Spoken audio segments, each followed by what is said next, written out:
Hey folks, so just getting in the swing of things here. If you don't mind, tell me if the audio is okay. Can you hear the game audio?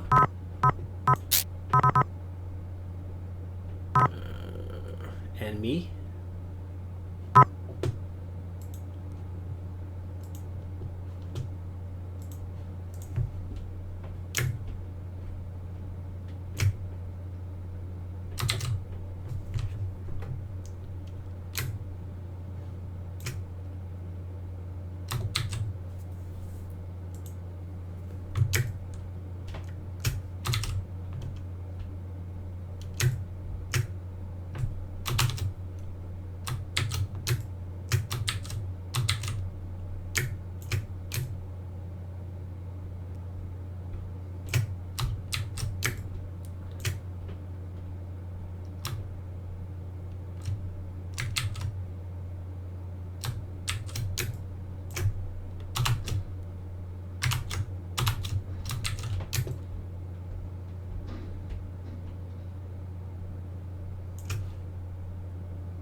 Okay, we're ready to get started.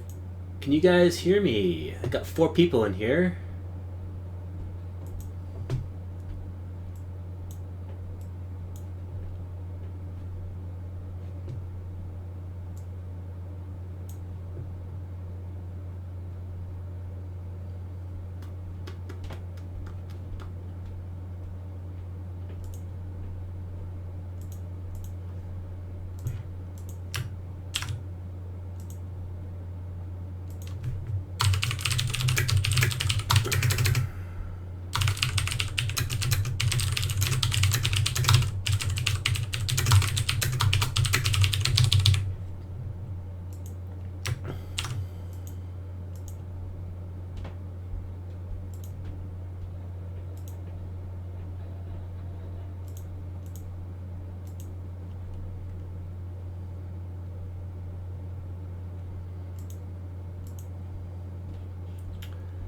Okay, Throcket, good, yay. So I make sure I'm actually heard, make sure the sound works before I start doing anything.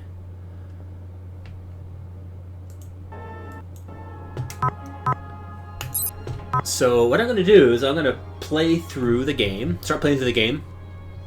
As I'm poking around, going to various aspects, I'm going to jump into the editor and show you that part of the game in the editor and discuss a little bit about how it works and how we made the game, essentially, by showing you the editor. So, yeah. Just going to wait just another minute or two before officially starting. But Rocket, if you could also just confirm, say yes, you can hear my voice and you can hear the game's audio, that would be great. Board, cool.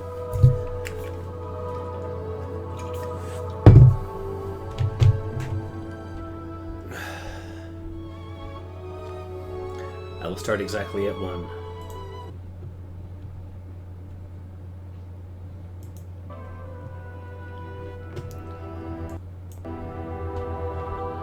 Alright, gonna get started. So let's begin a new universe. Let's do experience. Agree. So I'm open to any questions at all about the tower, about the campaign, about what we're doing. As a team, we've already started, obviously, we started excitedly planning out at the beginning of production, now that we know we're going to be funded in May. It's quite an exciting time. But we've essentially created a formula with in terms of our unique approach to interactive storytelling with the first game. So a lot of what I'm going to describe to you will be similar to how it's going to work in Unreal 4. Where it'll be just sort of updating it and transcribing a lot of what we did in the first game into Unreal. Especially how all the interactive screenplay stuff translates over.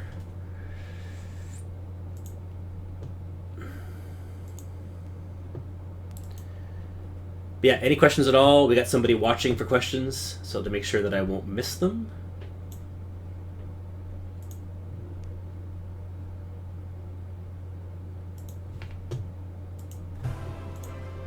Okay, so that section you just saw, free falling, I'm going to quickly just show that to you in the editor.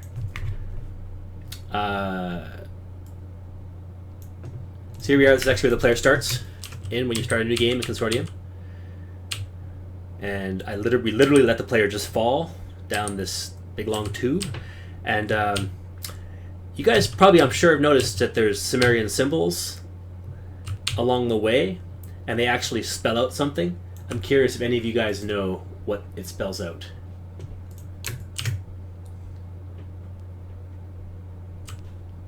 Forward question, any chance of making so in TV? So you can look at one civilian and hold the... Oh, yeah. That sounds like a really cool feature. Not sure if we're going to be able to get that in Consortium 1. That stuff, yes, most definitely for a virtual trainer in the tower. I think that's a fantastic idea. We will be significantly improving that. So, yeah, we'll be improving how you interact with civilians in any civilian defense trainer type stuff in the tower. So you can see here, actually, the player actually we have a teleport brush at the very end here, that then teleports them across the world.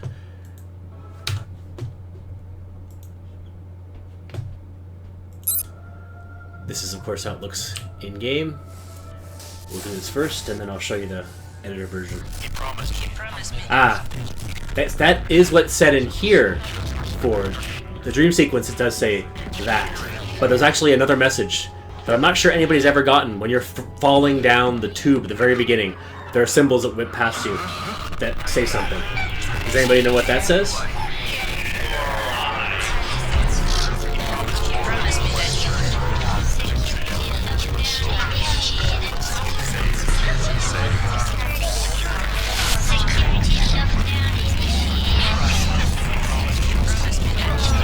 Well, folks, it's almost Christmas. Now all the children are... Okay, so that whole sequence. Let's have a look at that. So I gotta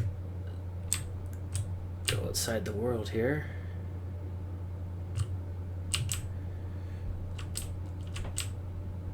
There we go. That's we'll get to that in a second. The dream sequence is way out here.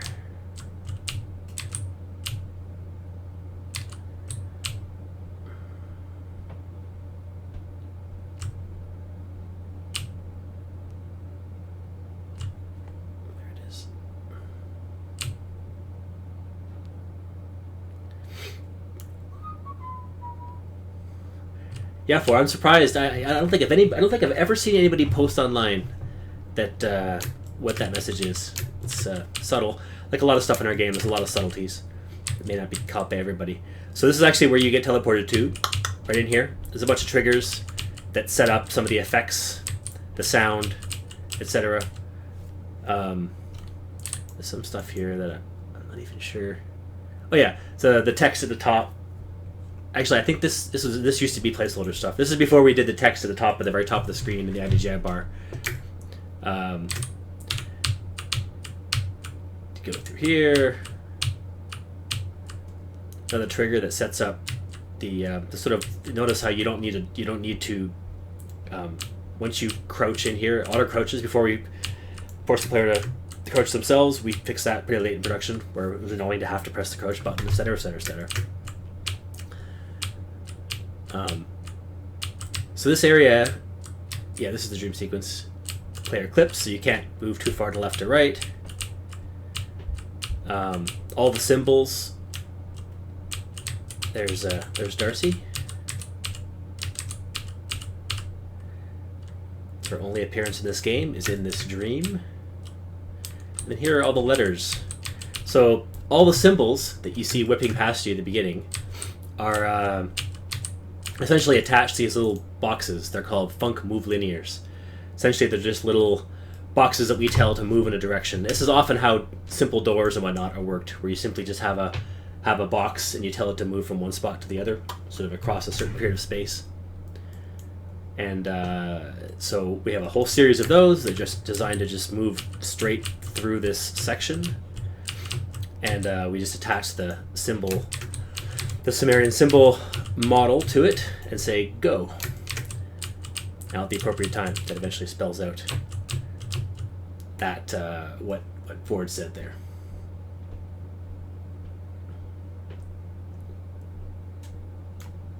Not sure what you're saying, Ford. The sleep, the dream, what? So yeah, it's got a bunch of logic here. Let's have a look at what this is. These are the logic that tells the symbols to trigger, to spread out over time, so you're able to actually make out the message. This one here, so setting up some of the basic effects, dream effects, dream overlay, screen effects.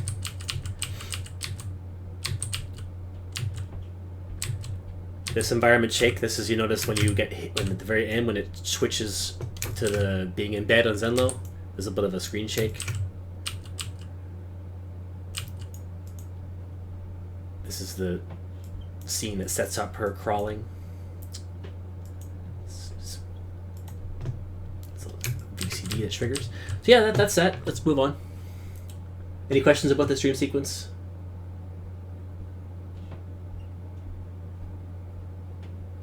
Oh yes, that is a variation of this area in the second half of the game.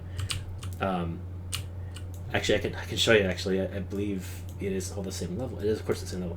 So let's just do this. I'm gonna show you. Here is the the dream sequence when you do fall asleep in your cabin. So it's exactly the same area, just with all this new content of the soldiers. That nice chap.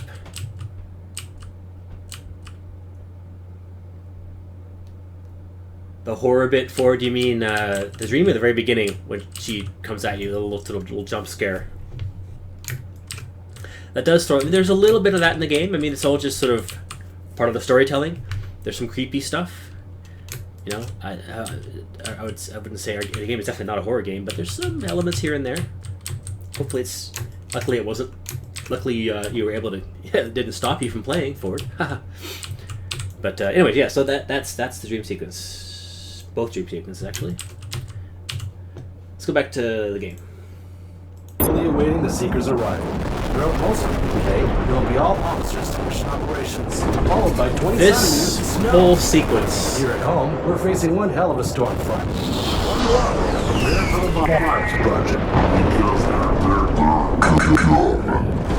Went through a ton of Early iteration. this morning, at But the Phoenix, remarkably, 21 workers were found dead in a cargo it's one of the parts of the game that has stayed very similar through almost the last year and a half of production. We just sort of kept polishing it. But yeah, let's just move back to the editor and then go back to Zenlo.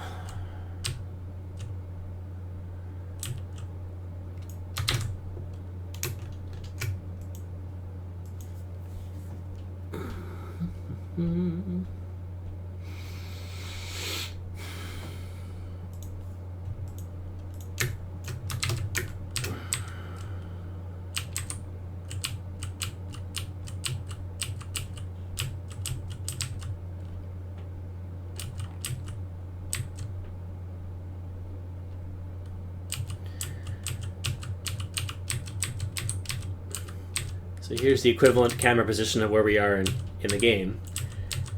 This whole bed's a model. The bed actually can turn into a desk. It initiated auto-docking procedures, and emergency personnel on site reported as finding no survivors aboard. 21 Nice. dead. Much better. Nothing further. Not including so cause sorry of to death wake and you, origin Bishop. of the vessel We had thought been you should released know about by our little authorities. escort. And that's the latest from here in London. I'm Malcolm Thomas. So that bed actually was originally this bed / desk. We had the idea that maybe the player could get inside, actually get in the chair and activate the screen and do a bunch of stuff, but that was cut pretty early on. Actually, this is actually the second iteration of this entire bed desk. There was another one done in a very different style that we essentially had to redo to match up with the style of the rest of the stuff in Zenlo.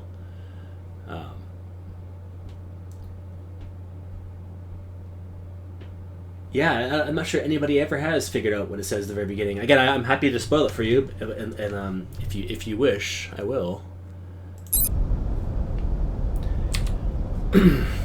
So I got a big convo with her. We just met 2 hours ago. At the moment, we're about 45,000 feet over central Bulgaria. What? Are you kidding me? Are you feeling all right? You're on a C-3800. Okay, so let's do a little bit of... So let's just figure out exactly where this is in the logic. So, are you feeling all right? A standard way for us to debug the game when we were sort of late in production and we had a lot of the content in the game was to, figure out, where we were in the story. Figure out... was to basically take a line. So, are you feeling all right? Let's do that. Let's take a look at the Enter for Screenplay here.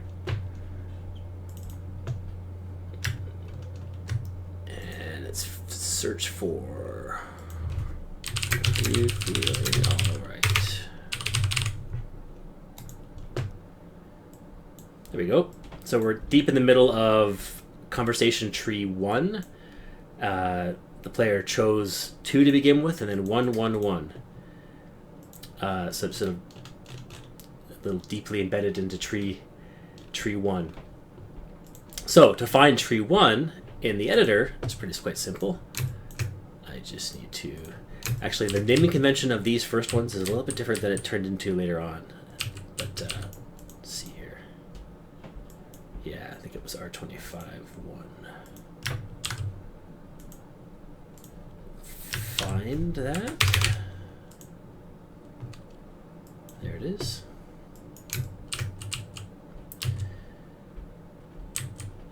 So in the logic side on the Hammer editor, and also be very similar to even on the Unreal 4 side, where essentially rather than an editor sitting in the world, it'll simply be a piece of blueprint. It could be like a blueprint node for it. But so this is tree 1 as represented in the editor. This is the another conversation. Now all Hammer knows is that you're deep in that conversation, and our ISS system, or the Enter Screenplay system, takes over. How many acts are in Consortium officially? 4? Well, 2 basically. That's how it was written. There are essentially two halves of the game. Both have their own screenplay and both have their own sort of level. All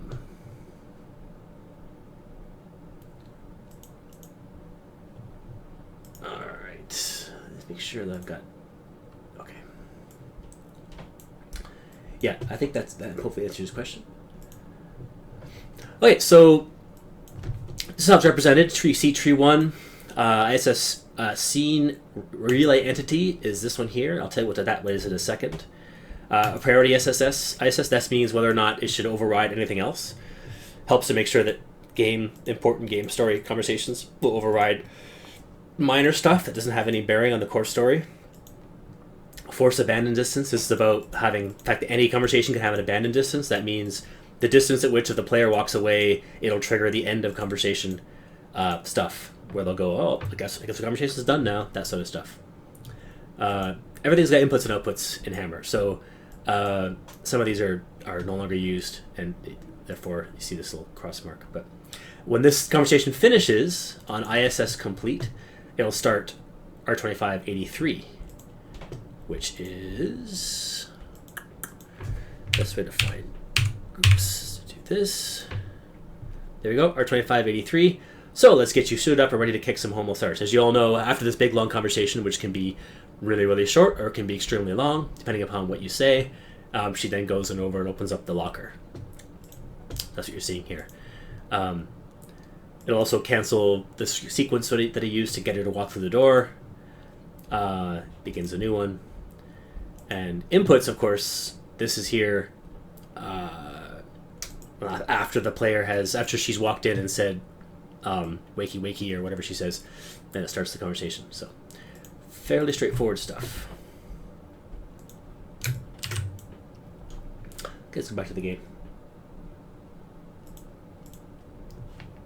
Consortium command vessel, codenamed Zenlil.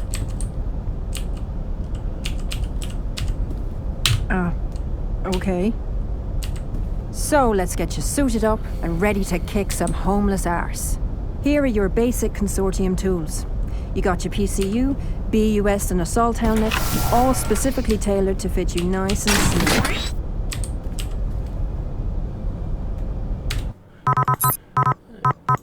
Crank the music, but just a little higher.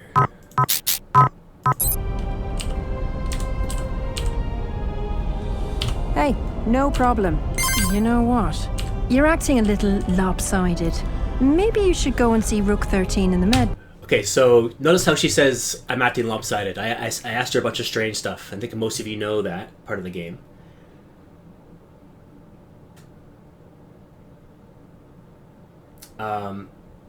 So how that works, the reason why she decided that I was acting strangely versus not has to do with the scene relay that I mentioned. So every single official conversation tree can have what's called a relay. So actually, let's go back to.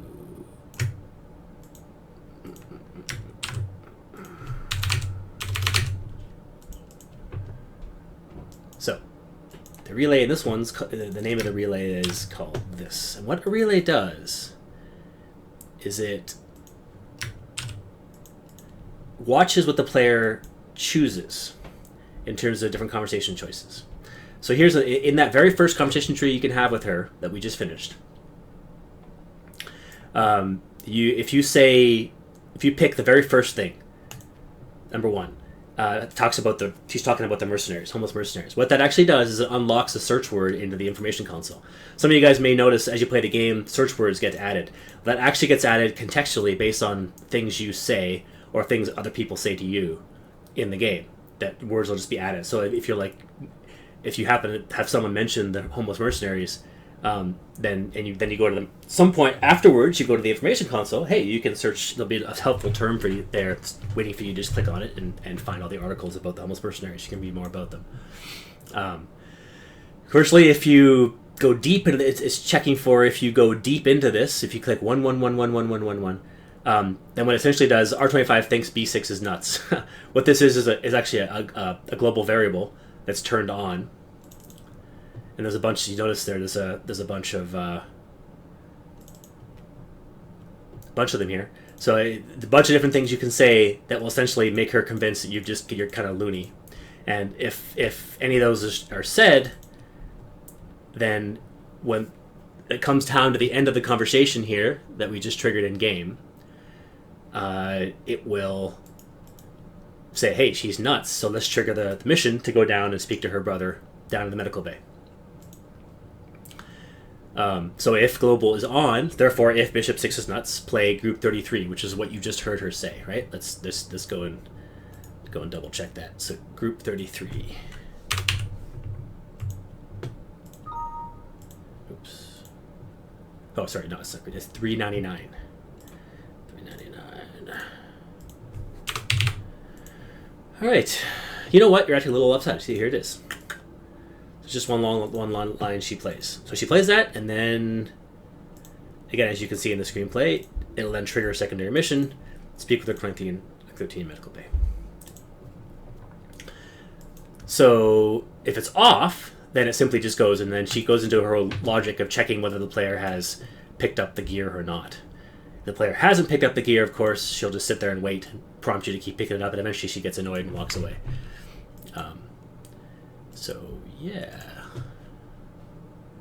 Let's move on. Hey, I'll tell him you may be coming. Oh, crap. I keep forgetting to go back and forth between the editor, guys. I'm sorry. Apologies for that. I was just describing this here. You know what? You're actually a little lopsided. $3.99.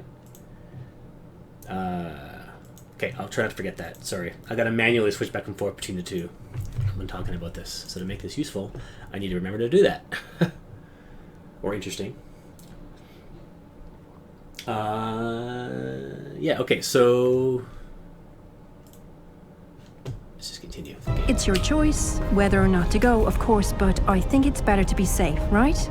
We don't want a banged up bishop on our hands. Now, Pawn 7 and I have some CCU maintenance to take care of in the lower crawl. Feel free to... So she didn't tell me to get the gear because it checked and said I already had the gear, so therefore she's now deciding that she's giving her a line that she's about to leave and go back to her job. Wander the ship and meet your new crew, or maybe hit up the virtual trainer and complete your bishop training scenario. The VT is at the end of the hall, next to the elevator. Oh, and don't forget to go and get your CMC code. You can find her in mission operations at the end of the hall to your right.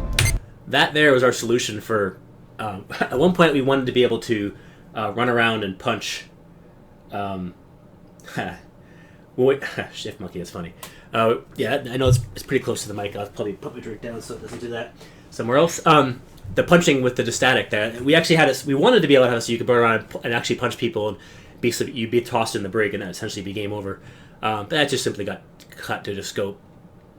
So instead we have the static come in, implying that essentially there's a bit of a disconnect, that the bishop actually isn't throwing punches. It looks like you are, but you actually aren't. And the satellite's sort of a little bit broken in that way. That's what the static implies, that there's a little bit of a disconnect in the stream between what's happening in the alternate world and what you're trying to make happen. So there she goes. You can of course follow her. She washes her hands. Meanwhile, she comes out of the elevator. At this point, you have one second. If you get, I wanted to ask you something. Do you know why the king made you a bishop? kind of get both of them to stop. Now, essentially, though, you have a choice. You can either run and go have a conversation with the pawn who just came out of the elevator, or you can engage in conversation with her. If you walk up close to her, she recognizes you're there. Okay, thank you. Recognizes you there, and then you can engage in a conversation with her here. This is one of the oldest conversations in the game, actually. Before, she used to go to mission operations, and you could stop her at the end of the hall. But eventually, then we changed the story so she goes into the crawl space. Arrogant, are we? As long as it doesn't land my arse in a sling or a coffin, be as arrogant as you want. It worked great for Hamlin, or Bishop 8. Well, into the crawl I go. I'll have to lock it down while I'm working in there. Standard procedure. So, a couple of funny things about that conversation. You notice he said Hamlin, Bishop 8. That character, George Hamlin, believe it or not, is actually the name of the character that was the main character in a game I worked on at Cave Dog Entertainment back in the late 90s called Amen the Awakening. You guys didn't know that? Some of you guys have played the game multiple times and you didn't notice she did that. Yeah, there's a whole conversation you can have there. That's the funny thing with our game is that it'll surprise you constantly with new stuff you didn't realize was there. The key is to not. I think when many people play games, you get into a habit where you tend to do the same thing over and over and over again and approach things the same way. And I think that Consortium really rewards you for trying to break yourself out of that thinking and to instead do random things normally you wouldn't do, and you may surprise yourself with discovering new content.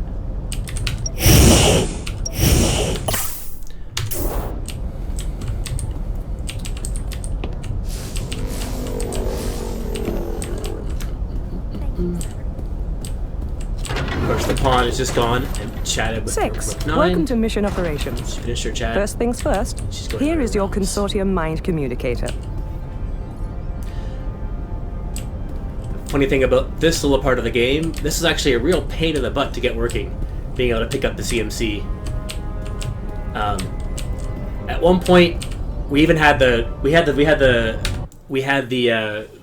dialogue recorded where she would say, "Fine, come get it whenever you're ready," and then she put it back away, and then resume work. And you go up and you can click her again, and she bring it out. But that was first. I could of course walk away from this. Go do other stuff for as long as I can, but she'll be forever in that mode of giving you the CMC. So the complexities of being able to know exactly what the player is pointed at, because the player could be pointed at many different things, all of which could be interactive. So it gets really noodly. See, this here is where is the chair, right? There she is. Basic model. She gets the chairs themselves are like vehicles essentially. Prop vehicle control chair. They're like little, yeah, they literally are using the same code as like the Jeep in Half-Life 2 uses, right? They're literally vehicles that the people get into and then they drive them. No, it's impossible. You have to get the CMC to advance the story at some point. You can I can of course walk away from this, go do other stuff for as long as I can, but she'll be forever in that mode of giving you the CMC. She'll just be sitting there waiting for you to take it. Handsome. Hello there. Please, just call it a CMC. Hearing Consortium mind communicator over and over just gives me a headache. Notice the static that happened there? That's actually the idea that when you're putting the CMC on, you confuse the satellite briefly. You notice a bit of an error at the top as it tries to incorporate the powers of the CMC through the satellite to you being able to hear what she says and being able to do stuff. Oh, I didn't switch again. Damn it. Anyways, thanks, Duke. Our team members reminded me I didn't switch. Sorry about that. Consortium officers only need to think what we'd like to say to each other, and the CMC will do the rest. Let him sweat it out. Maybe he'll lose interest and go away. Angelov has done this plenty of times before. Once we clear Bulgarian airspace, he'll scamper off to whatever cave he crawled out of. Yeah, so what I was saying before, it made sense. You could leave her with sitting her, watching her, holding the CMC out, and walk around, do various other things. You'd have to eventually pick it up to advance the story.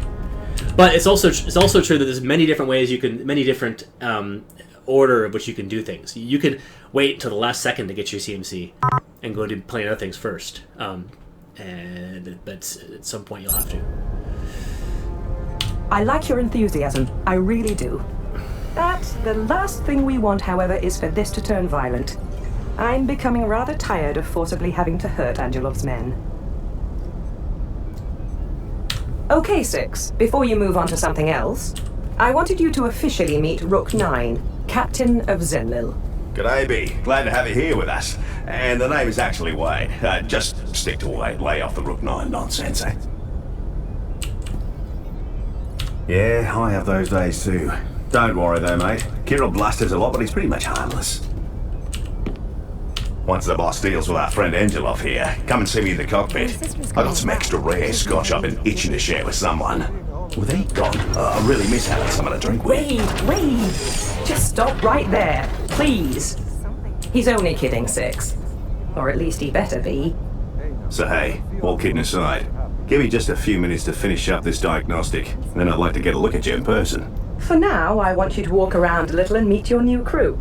Most of them are eager to meet you. Okay, so a little known thing.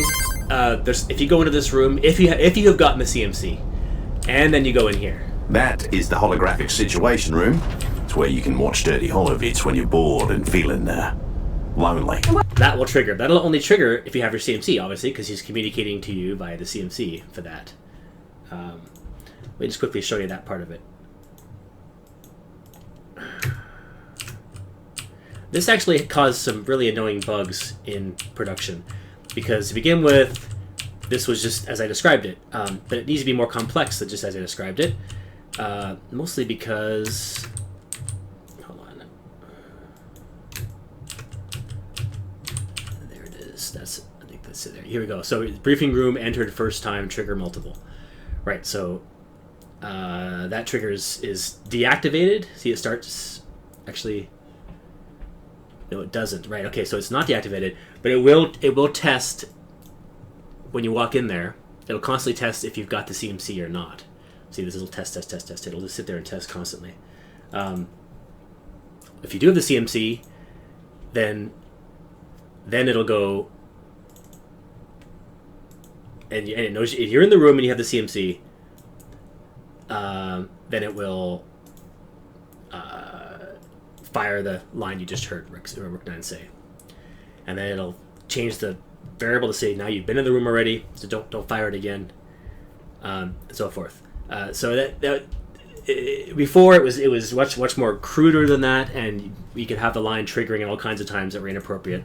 You could have other CMC lines going on over top of you, and you come in here, and then it would suddenly just override whatever was happening, and boy oh boy, that got annoying. But yeah. So, let's just go back to the game. Whoa, I am listening to this. If any of you guys have any particular questions about how anything works, let me know, because this is kind of what this is for. Really, is for any questions about how we did anything in the game. I'm here to answer. You know? Oh, hey, boss. I was just telling the bishop about the Dirty Holovitz. All jokes aside, the Holo Situation Room is actually for mission briefings and debriefings, usually led by the King or the Queen. I was getting to that part, I swear I was. Okay, so a couple funny things about this bathroom. Hairdryer. Open and close the water. You can flush the toilet. We actually had at one point the shower working. You can sort of get in the shower and then turn on the water, and we had a whole particle system there, and you could have yourself a shower, and you could turn it off, then you could open the door and get out.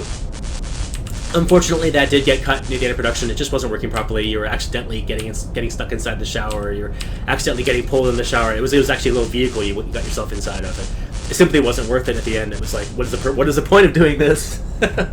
mean, we really wanted to have as much interactivity as possible in the game, but at some point, certain things just took more time than it was worth and got axed. Is there anything like a timeline, or is everything event following an event? Fully voiced? Oh yes, of course. Definitely fully voiced. Thanks to Blue. You redesigned the F1 type controls. You mean the conversation stuff? The fact that you have to use the F keys to talk? Yes, we'll certainly not be forcing you to do that this time. I mean, you can assign. You just mean having it be different keys by default? Is that what you mean? Be more specific to Blue. I'll try to answer that question. Chief Monkey, I'm not quite sure what you mean by is there a timeline. But I wanted to mention something else with this back that was kind of cool. This pattern here is not just a random pattern. I don't know if you guys, I'm sure probably you guys don't know that, but that actually is Morse code. That's actually Morse code for something. So I'm just going to throw that out there. And if one of you guys were to maybe try to tackle what the message might be, I'd love to hear if one of you figured it out. The elevator. The elevator's kind of neat. This actually went through a bunch of iterations in itself. I don't know if you guys can know this, but you can actually open the door. It's like you're reaching up and grabbing it, and then the elevator will pop itself up. And you can it's a way to get up into the crawl space. Do you really want to get into this now? She could come back from the crawl at any second. Do I look like I care? Let her hear me. I do not deserve this kind of treatment, and it's time she understands this. What kind of treatment? Yeah. You've only been here. You can remap the keys all you want. I'm curious what you mean by the dialogue system being cumbersome, specifically, because I mean, obviously we're looking to improve everything and refine everything for the tower. The core system, though, being able to walk away whenever you want to, you're never forced into a dialogue system. You can just say nothing. You can pay something. That's not changing. But I'd love to hear your thoughts as to what was frustrating, so we can make sure we fix it. Actually, honestly, to be perfectly honest, that Blue with regards to mini games, okay,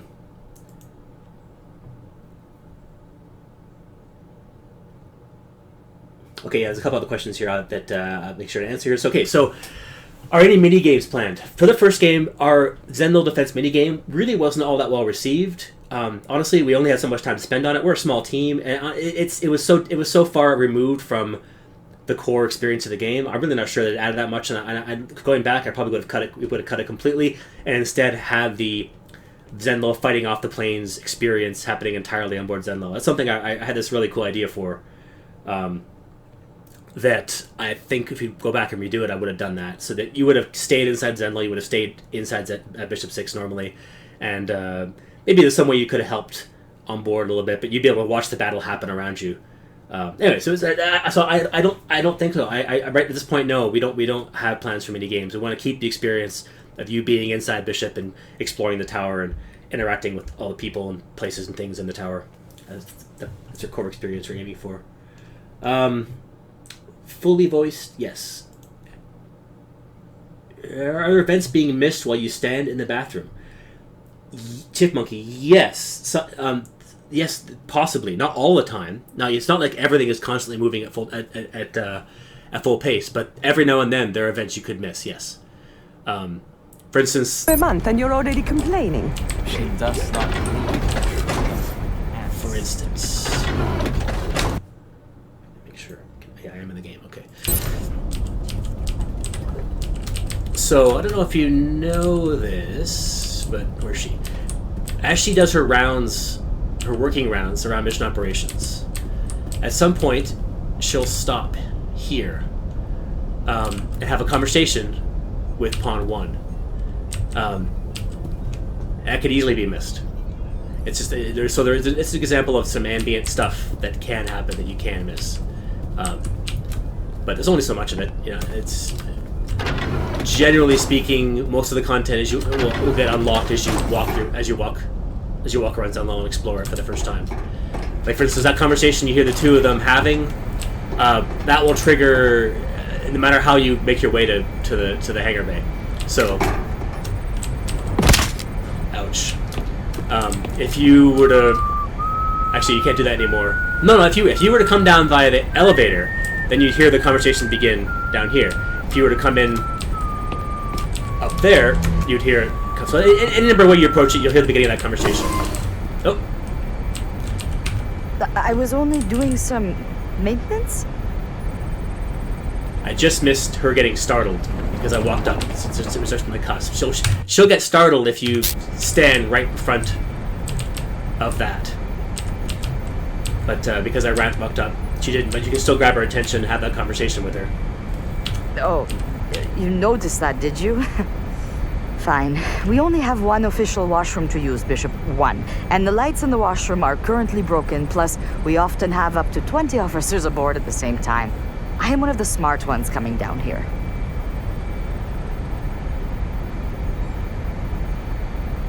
That blue, there'll definitely still be the virtual trainer. If you consider that a minigame, then yes, there'll be minigames. There will be the virtual trainer will be updated and whatnot done in Unreal. So don't worry about that. But I consider the the Zenlong Defense, that's a true minigame. And I don't see us doing that again for the tower. Yeah, what Ford said is approximately true. We'll have a core team of about 6 people. It'll actually be a bit smaller than that at the very beginning when we first start production, and then it'll ramp up strategically. But yes.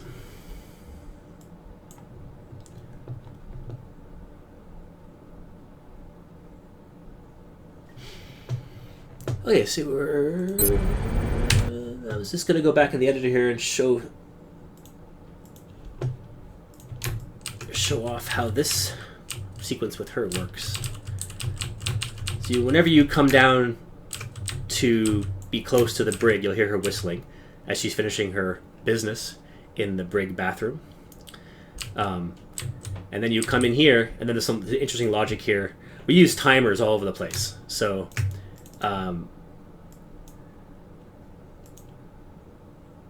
there's essentially, the game is watching if you're standing sort of approximately right in front of here. By the time she opens up the door, so that she'll be surprised that you're just standing there, and trigger that. Oh my goodness, right? Versus what I did when I played the game, where it happened and I was just outside the trigger, so she opened up and then she sort of walked by me, not paying attention to me because she was kind of embarrassed and didn't want to, talk about the fact that she was just using the brig as a bathroom. But Yes, with all of the ship's bells and whistles, Shelter and the King forgot about the most basic human need. It's as if they envisioned we'd be like the Swedes and have waste removal units in our uniforms. Yeah, let's see if I get that. Yeah, that's a bit of a brief story. How do we get onto Fig? Seems Fig has a lot of potential as Kickstarter 2.0. I wholeheartedly agree. The whole idea of introducing investment into the side of things, where fans that truly believe in whatever the project is, can invest and possibly make a return, is awesome. I do think it's the future of funding video games. I think the Fig team is onto something, and that's one of the reasons we're so excited to be with them. Not that much of a long story as to how we got onto it. Essentially, I met Greg Jashuk back in 1998 at what was then known as the Computer Games Development Conference, was now known as just the Game Development Conference, GDC. Stumbled upon him. We immediately hit it off and started talking about swapping game dev stories at the time. I was working on Amen the Awakening at Cave Dog, and he was working on MDK2 at BioWare. So the early days of BioWare, so to speak, certainly before they made their awesome games like KOTOR and Jade Empire and so the Mass Effect and Dragon Age games and that kind of thing. But anyways, yeah, so I met him back then and sort of kept in contact with him through the years. When the Kickstarter campaign wasn't looking all that great, I sort of contacted him and said, hey, just asking for any help he might be able to help me out with the campaign. He went on record right then supporting our project, but it was a little too late at that point. It was near the end of the Kickstarter campaign. Then he asked, "Hey, have you heard of Fig?" And I'm like, "Yeah, I have heard of Fig, actually. I've been watching it with interest, but I don't know anybody there." And he's like, "I know somebody." And then, so he chatted with his buddy about Fig, and so chat, and then he got to talking with him, and he's like, "Yeah, it's pretty cool." And then really one thing led to another, and he loved what we were doing. He loved all the stuff, all our, he loved our game. He loved what we were trying to make. He loves what we're trying to make. He really, and you can. All that stuff you saw him say online is purely based upon all the stuff we've done so far, and he believes in our concept. So that led to Fig saying, "Hey, yeah, this looks like a cool project for us," and Greg Z is willing to be our lead investor, and I say, here we are. Everything just sort of fit into place. In many ways, it was luck. It was also just fortuitous the fact that I knew Greg Z back in the day and had kept in contact with him and stuff.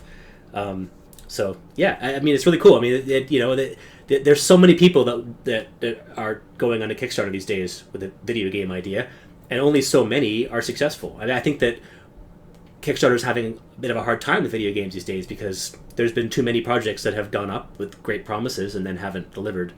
Because making games is very hard. Making games on a budget's even harder if you have a bunch of people that have to pay the bills that are all extremely important to get a game made.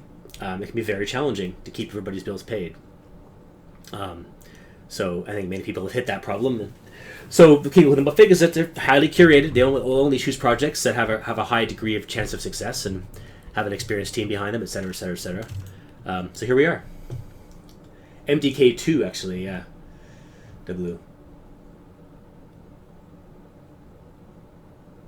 Yeah, the Fig guys have been working directly with the SEC, actually, and a lot of stuff's very public. You can really go, if you want to dig in, you can find a lot of the cool stuff they've been doing. There's an army of lawyers and stuff that the Fig guys have been working with to make this whole thing possible, and it's really exciting, I have to say.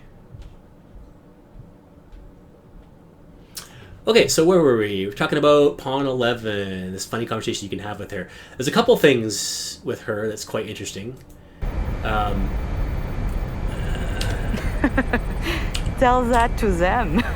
All a part of their particular blend of military cutback programs. You've heard their motto. More specialized soldiers with high-tech gear means less soldiers overall. So more specialized means being themselves.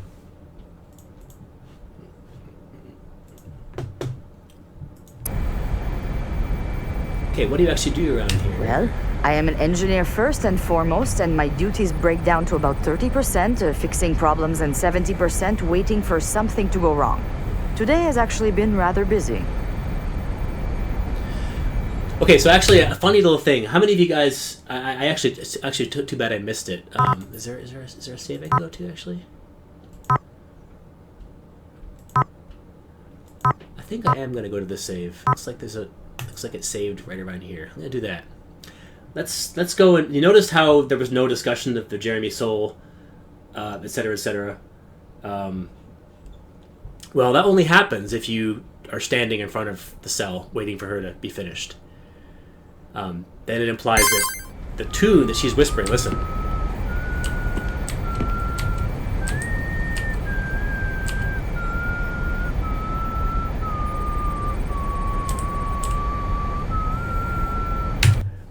Do that.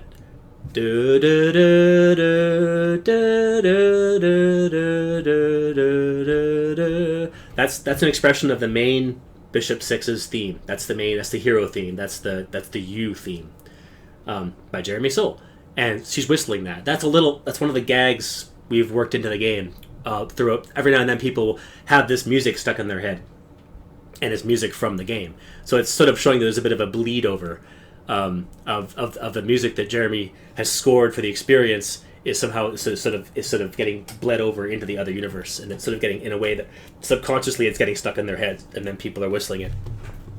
Just kind of a fun thing we did. But then, of course, we couldn't help ourselves, and we went further. Crap! I missed it again.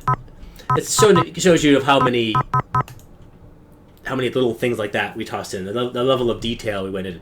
I mean, being in an airplane, a small airplane, we really went to town in terms of figuring out all the subtle details and things we can do to make the being in such a small environment very entertaining. So there's a lot of stuff that's dependent upon you doing things at the right time, right place. So here, you stand here, right up against it. If you notice, you can actually hear her flushing the toilet and then actually washing her hands and then drying her hands. You can hear the sounds of the water flowing and then the dryer turning on.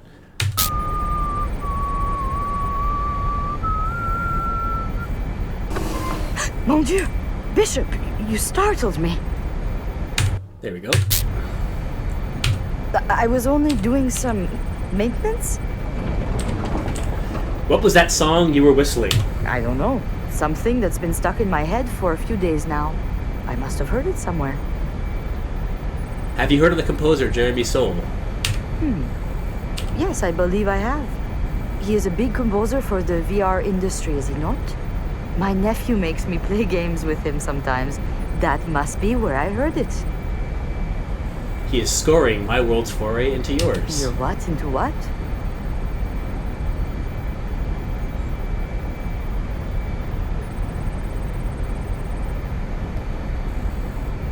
You're hearing the same music I can hear. That makes even less sense than the last thing you said.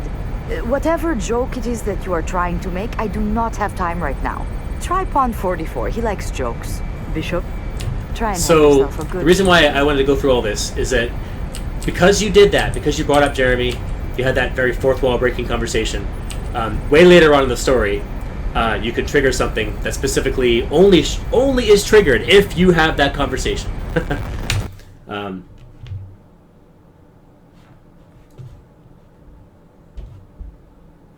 Okay, so questions.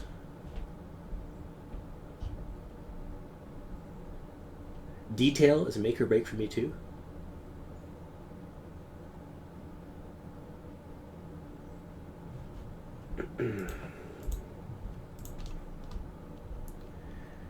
The smoke thing in the trailer, does it have a huge part? Oh, it does, big time.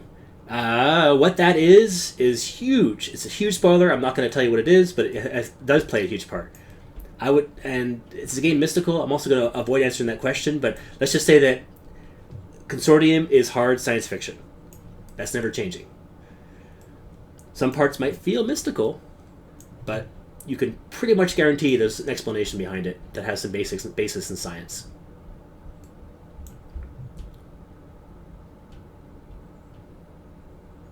Shift monkey, exactly. Extreme high technology can often be mistaken for magic, right? It's like if you were to, I don't know, bring back VR devices to people 100 years ago, they'd be... I mean, remember how if you read history and stuff, how people were blown away by movie theaters and stuff. The fact that there's a movie on the screen and a train would come at the screen and people would be like, oh my god, a train's going to come hit us. Imagine what VR would do to those people. It would just be mind-blowing. Anyhow, so...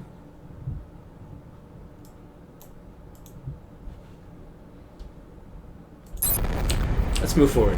First of all, let's heal ourselves. The old nani's flowing. And I'm gonna talk to her. Good afternoon, Bishop.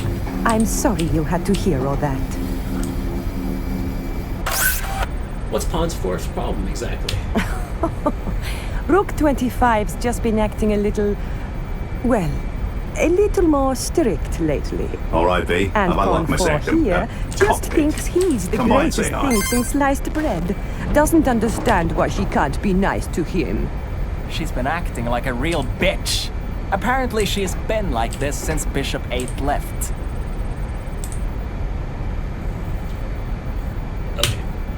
Okay. Let's just... I'm sorry, Bishop, but I've got some work in upper avionics to take care of. Wade mentioned something about environmental monitors acting funny, and he wants me to check it out.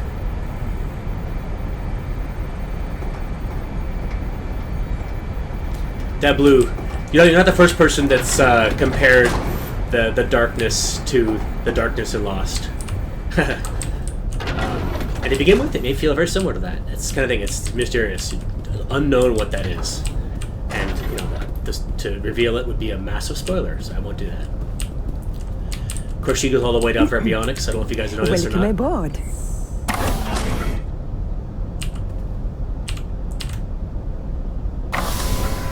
She goes to do work. Okay, so let's go talk to Rook 13.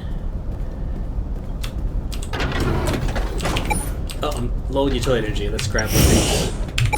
Finish healing.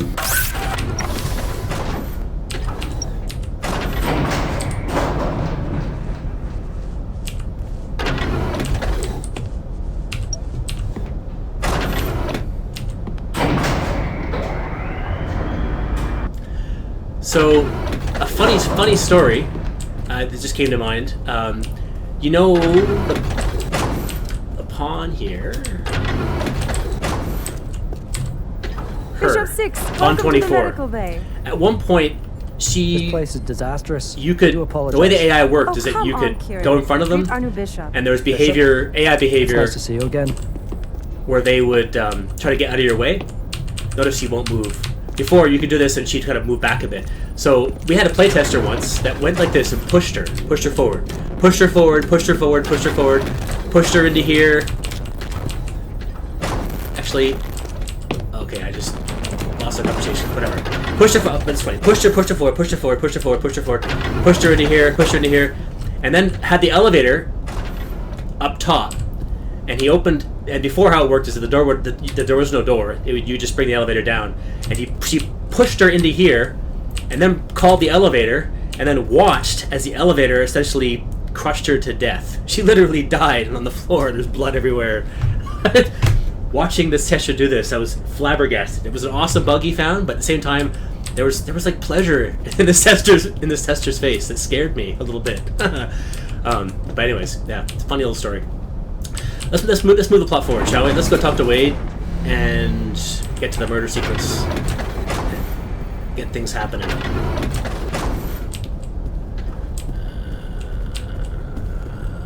Yeah. Okay, Mum. Look, we need to say goodbye now. No. Don't. Yeah, he was an awesome tell me tester, to actually. shut my mouth. It was really quite amusing and No, Mum, you need to rest. Yes, rest useful. is good. We'll talk later tonight, or when you're feeling better. Yeah. Goodbye, Mum. Sorry about that, V. Welcome to the nerve center of every... Some more questions coming.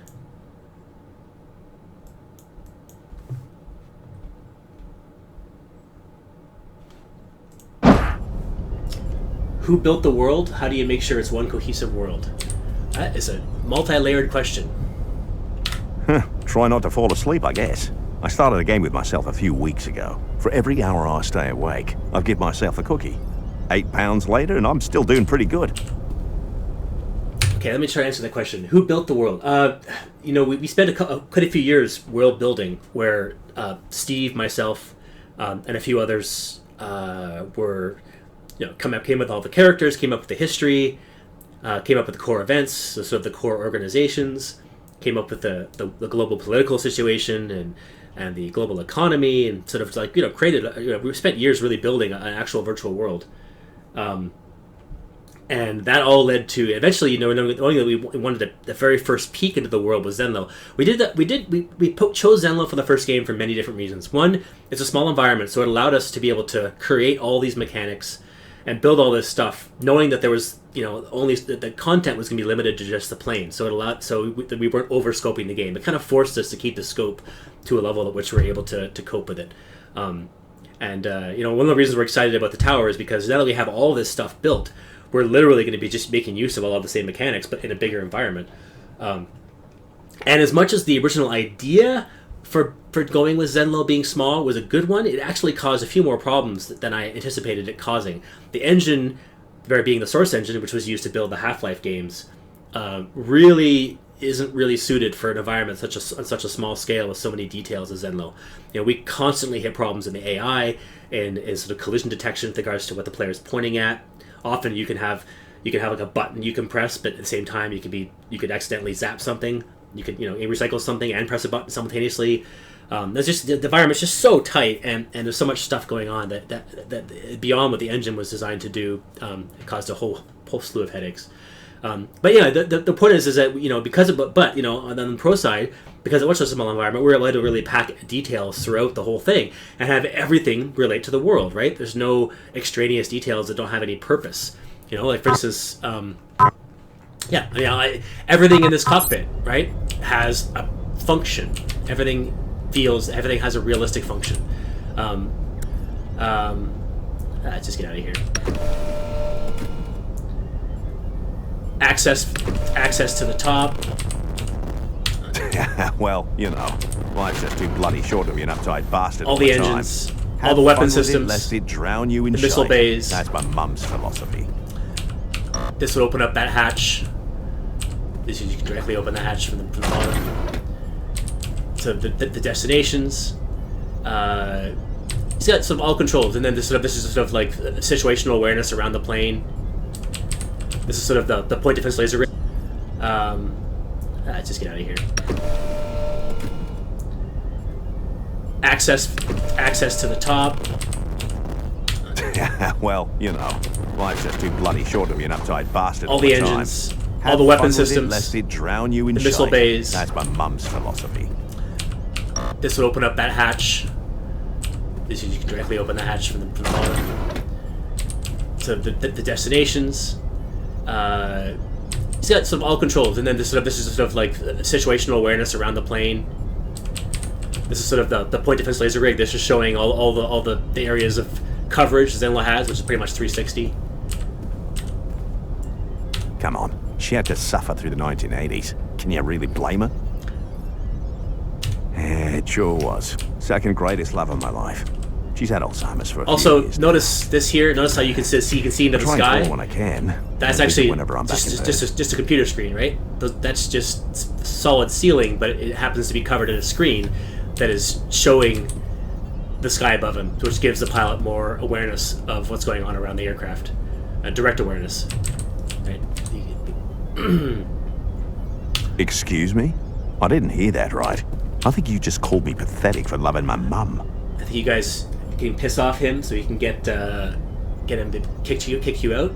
I don't know what sort of spiky animal crawled up and died inside a UB, but you better drop this attitude you're flaring at me, or you can get the hell out of my cockpit.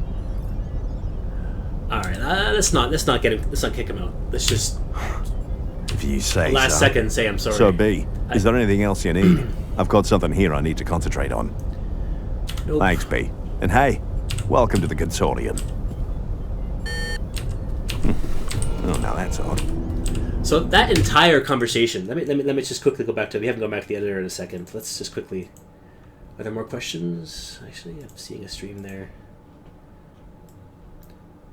How many times have you played through Game One? Must be a lot. I have no idea. Definitely a lot. Although often it's more that I'd play through different sections of it. Right? If I'm working on last half of the game, then I just compile. Do the last half of the game and then just work on that sections and so on and so forth. So as far as complete playthroughs, 20 times maybe more, 30. Hard to say, maybe 40. Complete single playthroughs. Often it's just I play through bits and pieces though. Hundreds of times for sure. Have you guys got the same VO cast? Oh yes, most definitely. Our cast loves us, we love them. I think they all have a lot of fun with their characters and a lot of fun with the voice actor. A lot of fun with the dialogue that we write. Steve writes. So yes, we love them. We've got a few more brand new characters that we'll be looking to cast for the tower that we're really excited about the casting process for. Should be fairly extensive because there's some really important characters coming into the story for the tower. Something just tripped security sensors on Bishop 8's old bus locker. The keypad was accessed. Okay, so we can go and do that now. Should I check it out? Yes. Hey, why not? Saves me the trip. Oh, Well, right, if you're up for it, I'd appreciate the help. The cabin's right across from you. You can't miss it. Go take a look, and I'll keep an eye out through your CNC. So you're here is the first sign that things aren't quite right. Music's kind of a little bit spooky. There's strange problems with the lights. This is where the virus is starting to really rear its head for the first time. Strange voices in the background.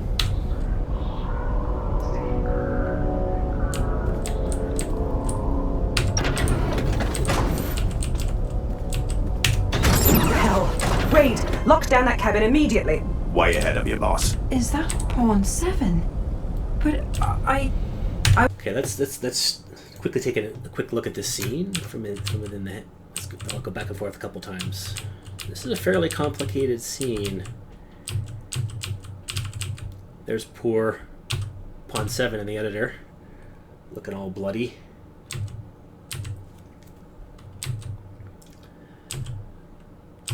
And yeah, so there's a whole series of scripted sequences here, all layered on top of each other. So this is the one for him. The one that starts off where he's lying on the ground just dead, and then there's ones that trigger animations in sync with the other two characters when they come in, that involve sort of 3 different characters all having animations triggered simultaneously. Well, there is triggers here. Yeah, there's a few.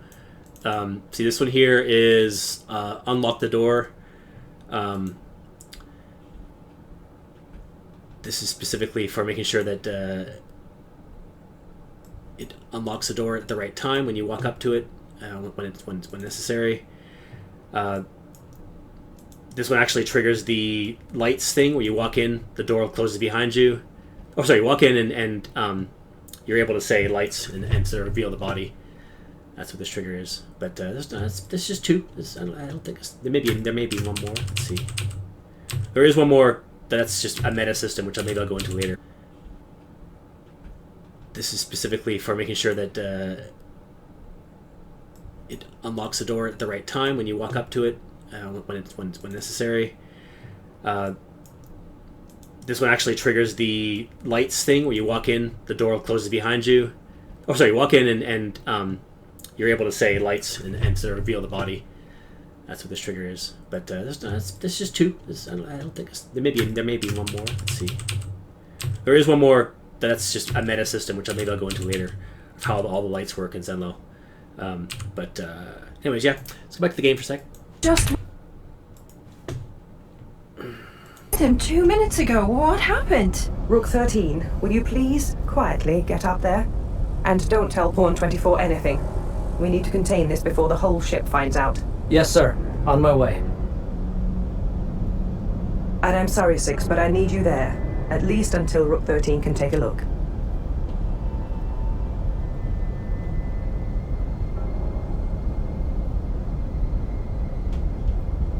Yeah, there's a couple team members in here, guys. Chaos Ian, Dayam Scullin, and I believe Stesson's in here too. He probably just is lurking. I'm not sure if he's talking, but yeah, these are core team members. Welcome to ask questions as well to them. That matter. There's a reason why they should be Skyping into these streams. Let's do that next time. Dale and Ian, you should be like in here with me. Go on his lunch able break. to He was talk. complaining about having skipped breakfast. I was only trying to be nice for once. Alana, This should be more than you just have a great nothing show. to blame yourself for. If there is someone to blame for this, then I trust he or she will come forward on their own. Wade, I am here. I just can't believe he's dead. There you go. So that scene of him hugging there. Let's take a look at that. That is it's one of these lovely things here. Here's R13 murder scene start. So if R13 walks up to it, R13 get hugged. So he's reacting to getting hugged, and then right afterwards R13 hugged. It's just basically two sections of the animation you're seeing of him being hugged by R25. I'm such a bitch to him lately. You are more often than not a bitch to everyone, not only Pawn 7.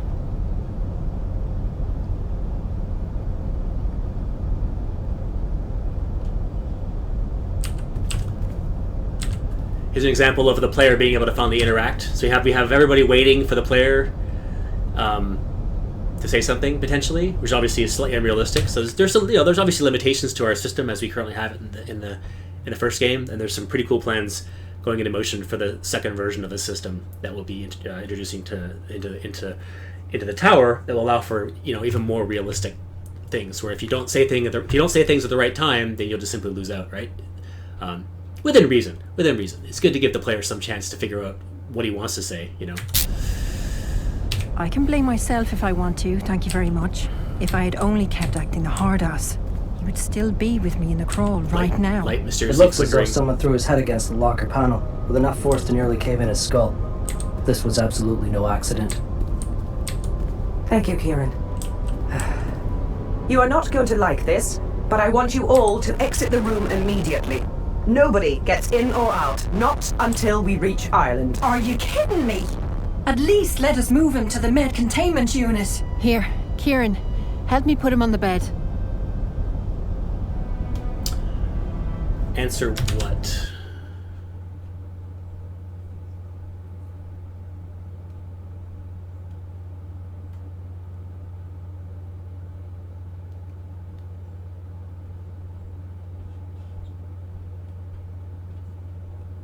About the chat channel? Yeah, I haven't even had a chance to look at what Stetson made for Discord, but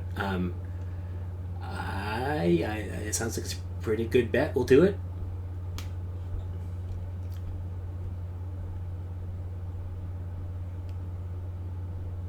Oh, why UE4 not Unity?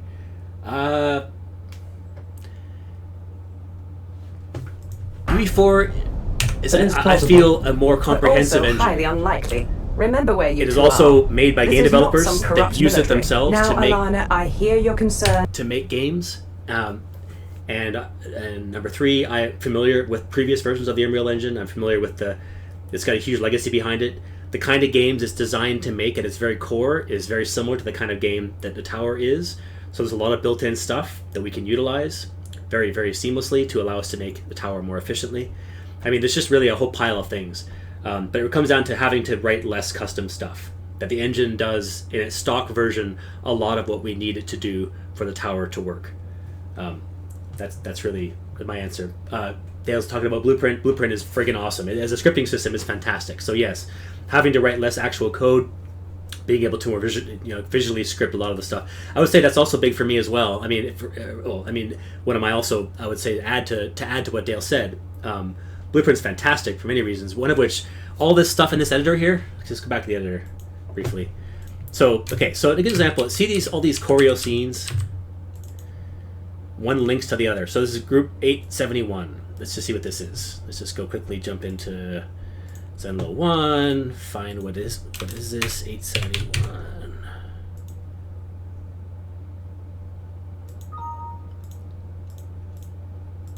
That's weird. Zenlo 1, group 871.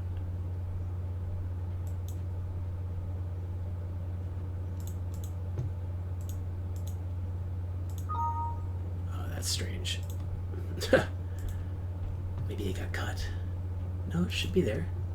Oh, tree 135. Okay, let's look up that instead.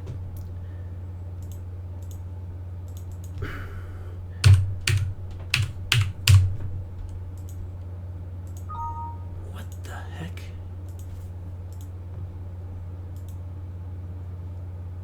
Oh, I think that might be Zenlo 2 stuff bleeding over. Oh, it is too. Son of a... Okay, right. Sorry about that. Just my level's not 100% as tidy as it could be. Some data from old stuff that I haven't needed to touch for a long time. That's not as organized as it should be. So look up 470.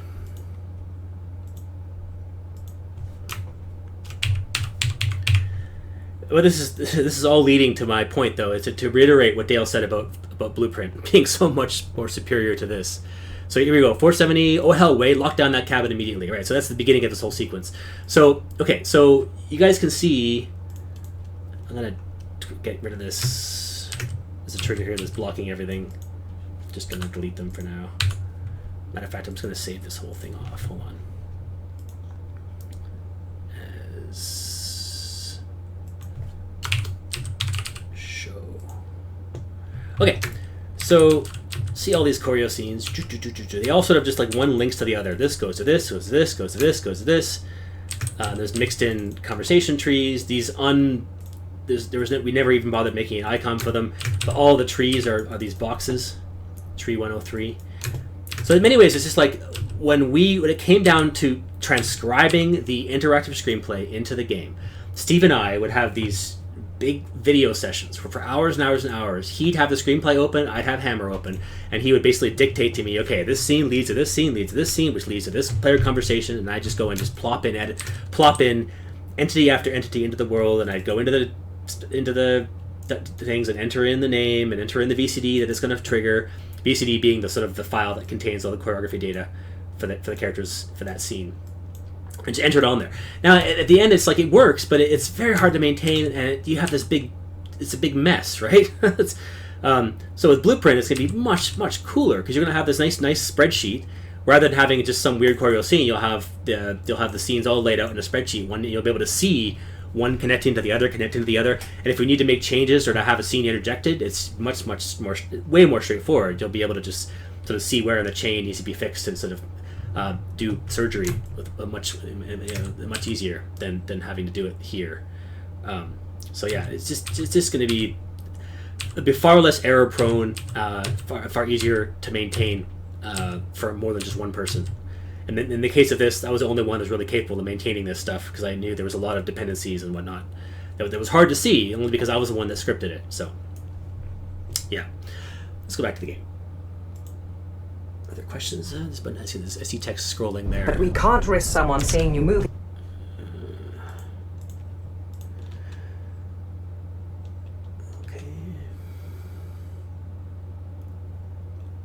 Yeah, most motion indeed, because individually. I really don't think waiting is a phonemes. good idea. That's definitely Someone one of the aboard cool. this plane just killed one of my people, and I want to know who. If only so I can personally string him up and throw him in a brig. There's a phoneme generation tool in Source Engine that's quite cool. We run voice files through it, and it maps phonemes, which are basically positions of the mouth, to match up nicely with the actual voiceover. 2 against 1. All right, I'll be quiet. Good. And thank you, Six. Now, if you don't mind, get your asses out of that room. Yes, sir. This is so bloody insane. A murder on a C-3800. It can't be real. I'm going back in the crawl. So I don't know if you guys know this. I'm sure many of you guys know this. But you can zap up that book. Six, why did you recycle the book? It was evidence. She recognizes that you did that. I needed the energy. Uh-huh. Don't be asinine. It's all right, though, Six. Your CMC should have picked up enough evidence for us. Hey guys, I think I've got something here. I've been keeping a line open on our 2 fighter escorts outside, hoping they'd break the silence and speak to Angelov. Well, one of them just did. And, well, you gotta hear this for yourselves. Tell me if you want me to patch the recording through your CMC. So now things have heated up a bit. Now there's... You guys, I won't bother playing that for you, but that's just when you hear the... No problem. Overhear the conversation between Angelov and one of the guys in the surrounding fighters, sort of hinting that something's about to happen. Okay, so now the only way to trigger the actual event of Angelov coming is for me to go in the virtual trainer. And you may have noticed that this trainer was staticky for a while there. That's a good example of, first of all, that was just a virus, but there's actually a game design reason for us doing that. Right after all this happens, there was a bunch, when you cycle the book, you heard there was a bit of conversation there between K-15, and it would break badly if you went into the virtual trainer during that. So we actually added a bit of timing so that the virtual trainer conveniently shut off during that conversation. There's just so many details.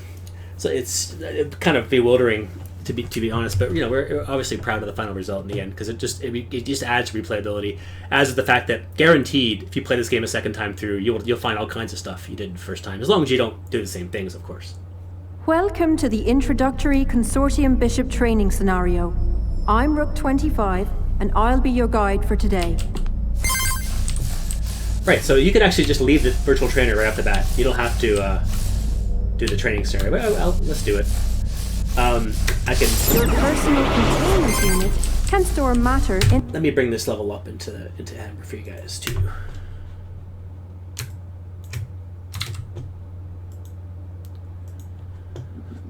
So how the virtual trainer worked is that there was some level called VT Source. That was the one level that I used for both the civilian defense and for the initial training, sort of the 2 VT scenarios that we... you guys are seeing our Slack there. Just realized I broadcasted that. Funny. I gotta keep that off screen, I think. But yeah, so let's take a look here. Look at this army of soldiers. These are all the guys you'll eventually face. You can't all the guys you face during the civilian defense training scenario. But here's the VT source level. So how it worked is that there was... Oh yeah, you can skip it forward. You can just turn around and walk away. There's no reason you have to play through it.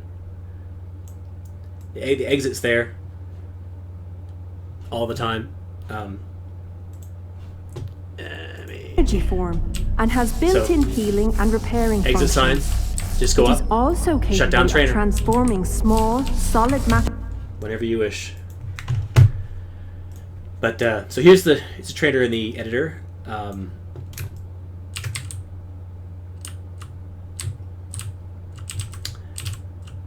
These are all the things you pick up to start all the different levels of the civilian defense training scenario, which we aren't in. We're in the training scenario, so right now let's turn off civilian. See how these are the viz dev groups for the different modes of the trainer. So right now I have civilian defense shown.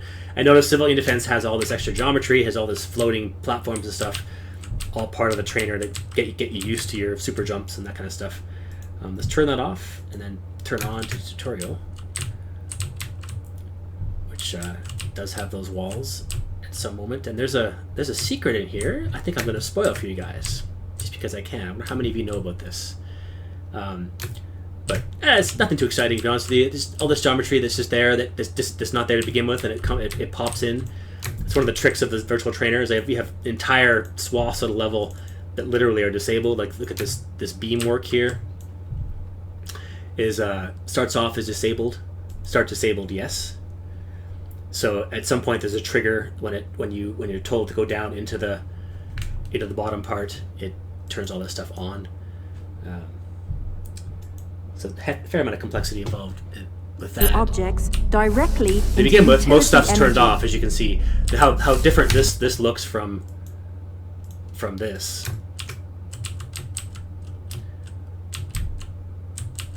Certainly with the civilian defense stuff on, which does start the same way. If you remember, the civilian defense training scenario starts off similarly simple. It's just a big open space with a thing in the middle, and yet it has all this stuff that eventually gets added to the level progressively as you make your way forward. Which, to be honest with you, I'm also not really... I think it's neat, but it does have some bugs and stuff that I haven't been able to fully exercise that kind of annoy me. But anyways, oh, I didn't switch again. Oh, sorry about that. Anyways, let's... See the floating pieces of junk around the platform. Use your PCU to convert them directly into utility Let's not energy. go through this. You guys have all done this countless times. Not exciting. Let's just leave this. Let's just leave.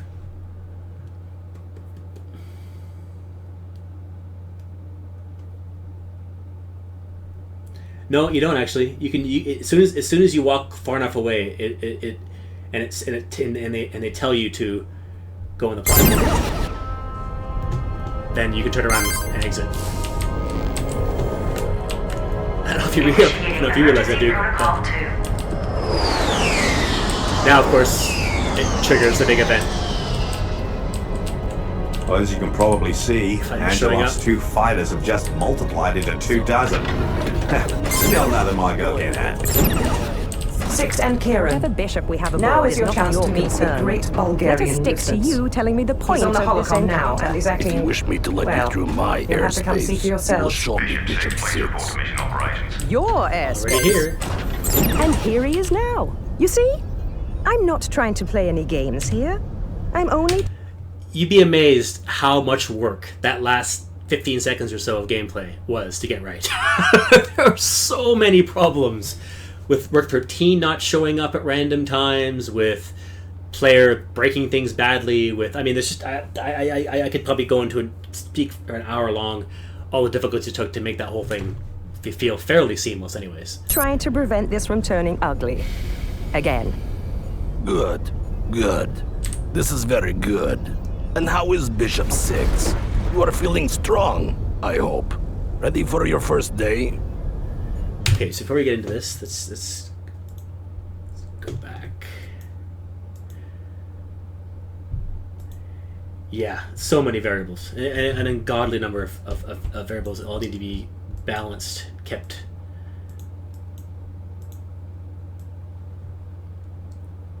in check. So let's go. Oops. There we go.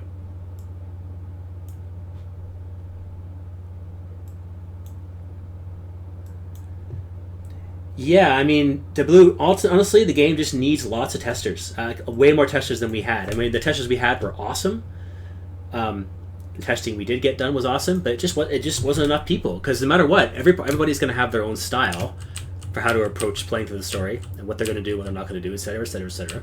Which means that we need to have a lot of different people so that all the different potential styles all can work with the game. Its open-endedness is just nuts.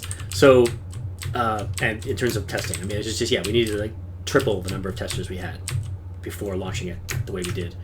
So here's Angelov. This is Big Angelov. He's scaled up bigger for the purposes of being in the holocom.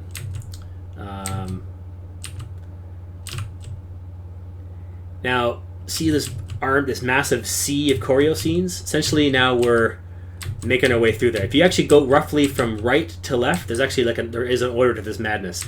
Essentially, this leads to this, leads to this, leads to this, leads to this, leads to this. Sometimes it breaks out a bit and then goes back, but it's generally from left to right.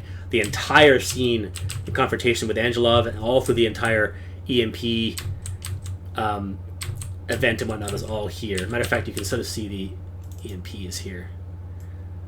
So everything leading up to the EMP, we're right about here in the story, and so you sort of progress all the way up to the EMP logic, which I'll get to. Let's try to fast forward to that if we can.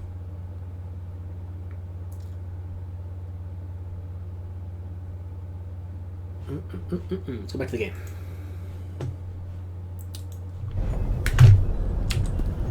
Yeah. I'm ready. He's quite the Boy Scout, isn't he? Enough posturing. Either tell me what you want or get out of our way. You have no idea what is happening here. Poor little girl.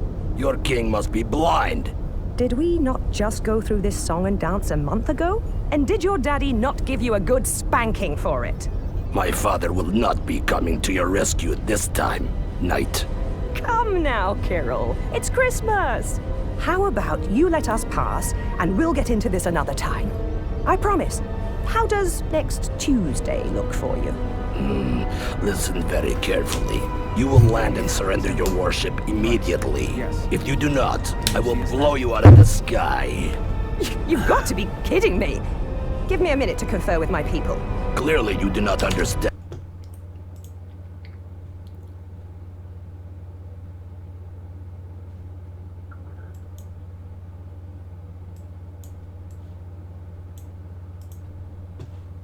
And agree to follow. I'm already on it, sir. Can you see now why I've called you all here? Oh, yes. He's probably just blowing smoke. But there's an edge to him I've not seen before. I mean, he's usually hopped up on himself, but never has he outright threatened to kill us. It's no doubt his attempt at revenge for what Bishop 8 did. He appears to be rather unintelligent as well. Or is this an illusion? The subject of his intelligence is one of constant debate around here. Well, I think he's not only stupid, but also irrational and hot-headed. A nasty combination for someone in his position of power. It's very deceiving, though. The use of old planes to stay under the radar. His bravado. The love his men have for him. I think it's a very intelligent role he plays to feed his all-encompassing ego and get what he wants. You give him far too much credit.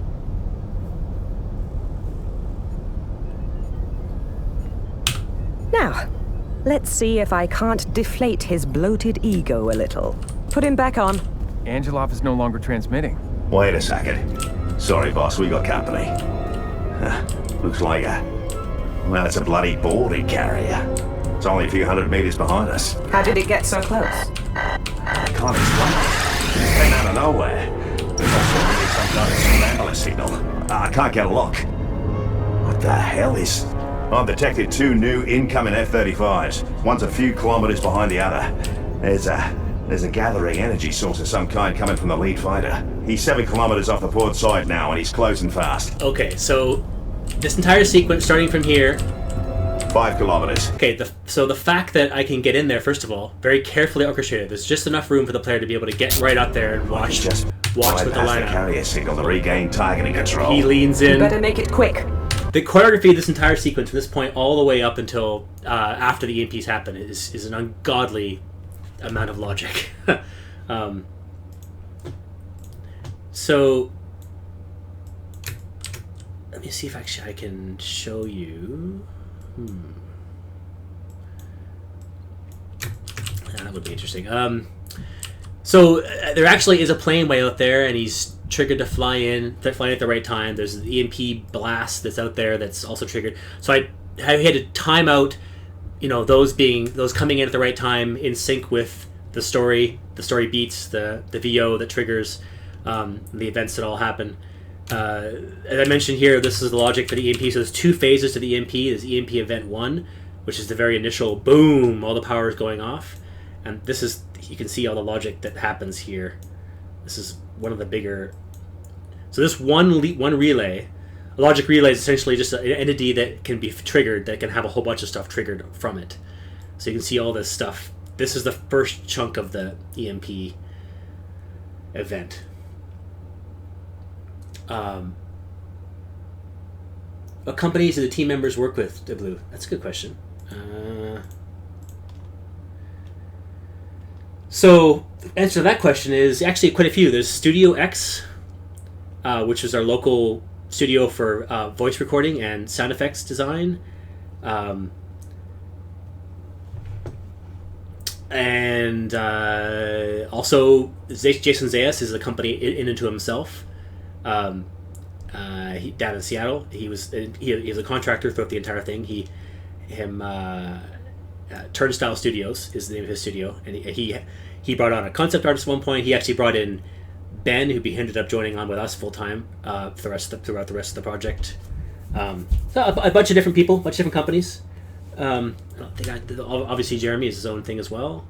But yeah, so here's logic. I can quickly just show you what this is for canceling her to look when she's looking out the window. Obviously, when she says look out, it starts from here. People are getting out of their chairs. The signal strength is being messed with. Sound effect control. Disabling various buttons that were able before. The screen shake when it gets hit.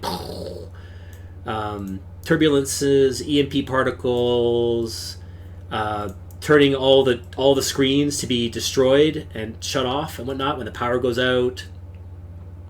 Sparks being triggered, more sound effects. Cockpit screens start to all go. If you were actually to walk into the cockpit with the EMP, all hell's broken loose in there. I'll do that in a sec to show you. But see all this. This is all the cockpit screens being shunted to being staticky. People's animations changing, hatches being locked, more particle stuff, shaking the player afterwards, all the different phases. See this here, there's delay. So this is when upon triggering this object, then it starts firing things off at various delays. So all the 0 means those stuff gets fired immediately, and then half a second this stuff fires, then 1 second fully this stuff fires, and then 2.5 seconds later this stuff fires, and then 3, 4, 5, 6, 7, all the way up to 800 seconds after this. So this gets triggered, and then literally this doesn't stop working until 800 seconds afterwards, when the cockpit screens of the missiles and lasers turns back on. Essentially, is when he finally gets the missiles and gets the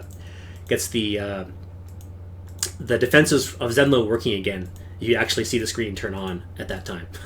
So just incredibly tiny details, but all fits what actually happens. Let's go back to the game. There is no way he's that stupid. I've almost got it. 3 kilometers. What is that thing? Wait, the Habitat 5124 incident. I think this is the same delivery system Stormbird reported. Wade, She'll hold that, boss. I bet my life on it. We may have ourselves a problem. Auxiliary fuel reserve Just have a seat over online. here and relax. Secondary turbine engaged. Where's the second fighter, Wade? Talk to me! I can't see a bloody thing, boss. Not a guys? bloody thing. Guy? Quick little aside there. Notice when the power goes off like that, that's actually when the trader is doing a bunch of stuff to the main computer. When the whole Zendel's down at almost zero power. There's a tiny bit of power remaining because the EMP doesn't actually knock out all the power systems. Many systems are protected from an EMP, but it's when the trader actually uploads the remaining section of the virus that causes everything to get much worse from this point in the story. Also, that fighter that whips overhead, it's actually the fighter that shot that big EMP weapon at you. It was just a little behind the weapon it shot. You may want to... Oh, shite! Get down! So it's a true story. There's actually real bullets that are shot across mission ops. If you're standing in the right spot on the other side, you can actually get hit. You can get hit yourself, and if you have no armor, you can get brutally injured and get killed. But this whole event is a crazy amount of choreography. So she's down from the blast. He got shot back and is dying rapidly. Bishop, He also got PCU to heal. he got shot and is now being healed by the doctor. The doctor's telling you to heal the other the pawn pawn. over there before he bleeds out and dies.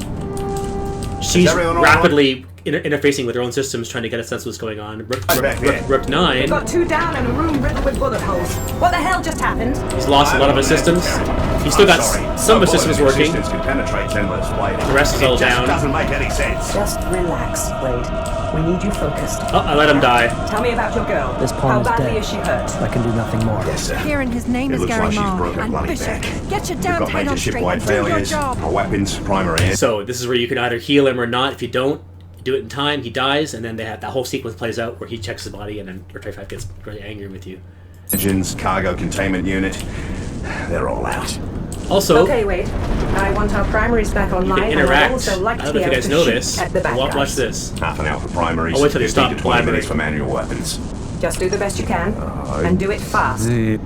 Yes, yes. 6. Be prepared to aid Rook 9 in defending this ship. You can kind of get him to say something very strange. I don't know if any of you guys know that or not, but just sort of showing you little Easter eggs that are hidden in the game. Good. Let's hope it won't be necessary. All right. Let's hear what he has to say for himself. Now are you prepared to surrender, little girl? Drop the ridiculous act, for God's sake. This is not like you, Carol. You just shot up 2 of my people with that... Another little technical thing. So you notice how easily I'm able to walk by this guy? Even for a second that you're going Notice to get away with. the static coming You up. have another thing coming. We actually implemented our own Tell me collision something. system How does the core... that would take into account the fact that there's such a closed quarter space. The old collision system that wouldn't let you walk through people was too restrictive, and you were constantly getting stuck in various spots. So we had this kind of spongy system that tried to keep you away, but you could kind of go through them a little bit. It actually works Completely because lost kind your of like mind? you squeezing by somebody. If you destroy so. this vessel, you will only bring the full might of the Consortium down on you. I'd say it's pretty simple. We stall long enough to fix our guns, and then we flip his arse back to mercenary oblivion. Kirill's temper will never give So this is all this stuff's happened. Aladdin was underneath the thing. She got this console working. to enjoy your company. It was broken. She got it working, so she can start working on repairs. It was once an Excuse me. Say that again, Kieran. We let him use the carrier. some incredibly... These two are carrying on with a conversation. We simply separate the head from the snake. I better not talk. And Probably. when only his men board us Nothing going on. instead. More than that, Kieran has a you point. claim to be a If politically we driven pretend to mercenary surrender, whose worst crime Kirill before might just today fall for was it. raiding some And I'd cargo bet my flights and life on kidnapping him a boarding little himself. politician. It is or two. reversed. You Maniac that he are is. small time, Angelov. All of this madness today is And far I'm not going beyond to say your what he threat says. level. That's sort of part of the hidden secret. I'm just letting you know that it's there. If you're interested, you could record it and then reverse it and find out what he says. I appreciate the vote, but the K is right. There's no time to waste. Not with his itchy trigger finger. Right, so we let him think he's won, and the rest should fall into place. Make a mistake. Like when you got hijacked running, what was it? 5 tons of black market ex-gon materials from Lebanon to Baghdad? Those murderous Syrian and Iraqi mercenary groups chasing you, they sure didn't like you being in their airspace, did they? Hey now, that sort of sounds familiar, doesn't it? I will only put up with so much disrespect, Knight. I'm sorry, Carol. Really. But you do... Another question there. Let's see. What sci-fi writers are you guys taking notes from? All of them? I don't think there's I recently have personally read the Red Rising trilogy, which I absolutely adored and loved in every single way. So I would say that's certainly inspiration for me, and that style of storytelling, and the fact that there's a fair amount of hard sci-fi going on there. There's not a lot of fantasy in that writing. Stop speaking. Let the men talk. I speak to you for a moment. Just a little chat before your knight forces me to shoot you down. But Bishop with some kick. Very nice. I think our storytelling is inspired by all kinds. Like our family, myself and Steve. I'm gonna stump that grin into... I'm worried you guys can't hear me because the sound might be too loud. Let me just lower it just a tad. You guys all know the storyline. The back of your head. So, Steve and I have inhaled so many movies and TV shows and books that Consortium is really ultimately inspired, I think, by all of it. It's really our attempt to try to create as unique and as original characters and world as possible. So it's hard to say what one piece of fiction is inspired by it more than any other. It's really just a mishmash of everything we've always liked, sort of bits and pieces of everything. What is he talking about? Scaring him is probably not the best route here. But yeah, Red Rising trilogy I think is absolutely brilliant, genius, awesome, fantastic sci-fi storytelling.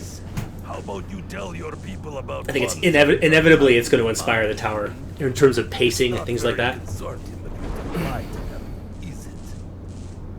You son of a bitch! What did he just say?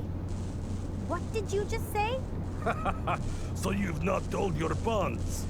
Why don't you have someone take a look inside what was once Bishop 8's cabin? Do not look to her for permission.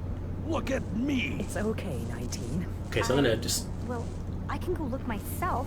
It'll only take a minute. You will not leave this room. You will call another bond to look, now. And put them on the loudspeaker. Patricia, come in. Is that you, 19? Why are you calling me Patricia? We have a bit of a situation up here. Please don't ask me any questions.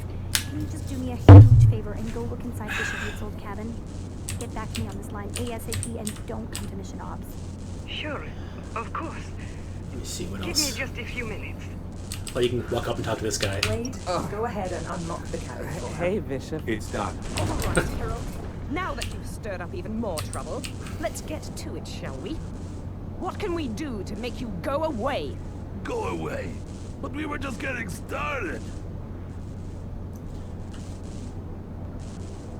Cameras, Bishop. Those who hired me. Right, so this moment coming up here, where he talks about he's trying to get you to believe that he's installed cameras onto Zenlo. Tell me he's making that up. He is absolutely lying, boss. It is impossible.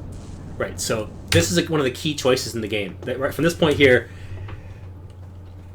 I mean, it can, actually, it just has an impact on whether it gives you, because right now it's all about whether Angelov likes you or not, right? So let's actually bring up this screen.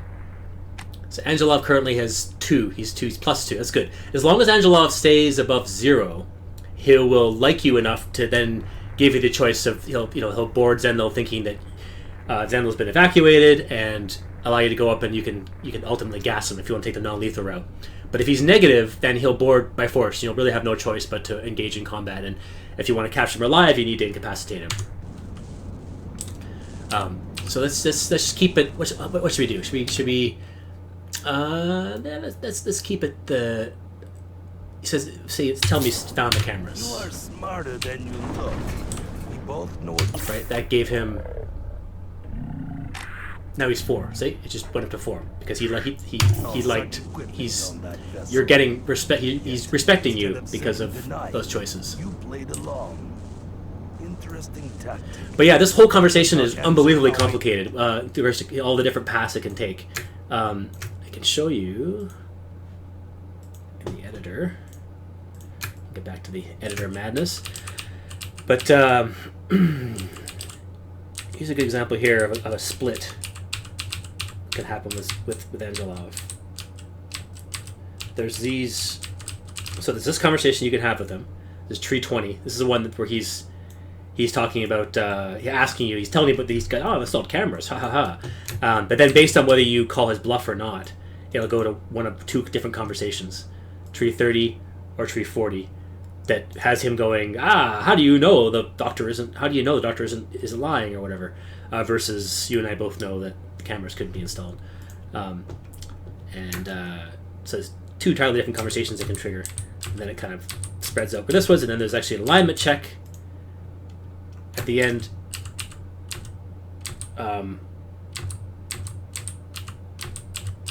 Somewhere in here there's an alignment check that will then determine whether he boards by force or not, which then triggers an entire whole sequence of events that are different. It's entirely different. This is all the logics along the wall here. Covers logic along this wall covers the boarding by force. The logic along this wall covers the boarding where he thinks Zenlo's been evacuated, and you can go back and you can surrender and then talk to Angelov in person and stuff like that. About the dead pawn, does it? Keep it up, 6. You're doing great. Pawn 19. Come in. I'm here. Did you find anything? There's blood everywhere. His head is... I get it out already. He is dead. Pawn 7 is dead. My God, you people are like children. Why is everyone locked in mission ops? I will decide what is necessary. Bishop. Honestly, for the purposes of when you called my bluff. Sanity, being able to keep the story moving along and not have to be horribly broken things that could occur. Because the player is able to just run away. He's missing way too much stuff, and it became impossible for us to reconcile how to make the story continue forward.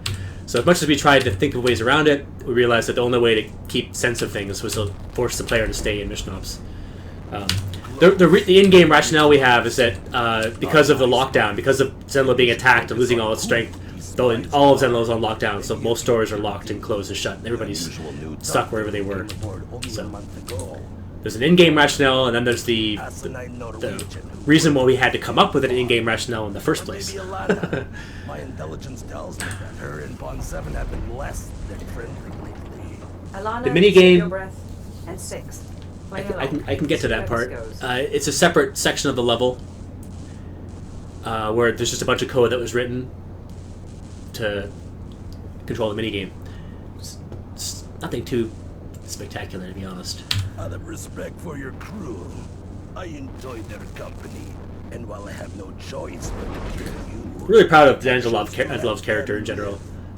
He's not a black and white typical bad guy. He's quite gray. Matter of fact, he can, depending upon how you deal with Angelov in this game, we actually have plans for him to turn into essentially a good guy for the tower. Just letting that slip. Minor spoiler, but players that don't kill him, he becomes a character. Players that do kill him, another character will become a character.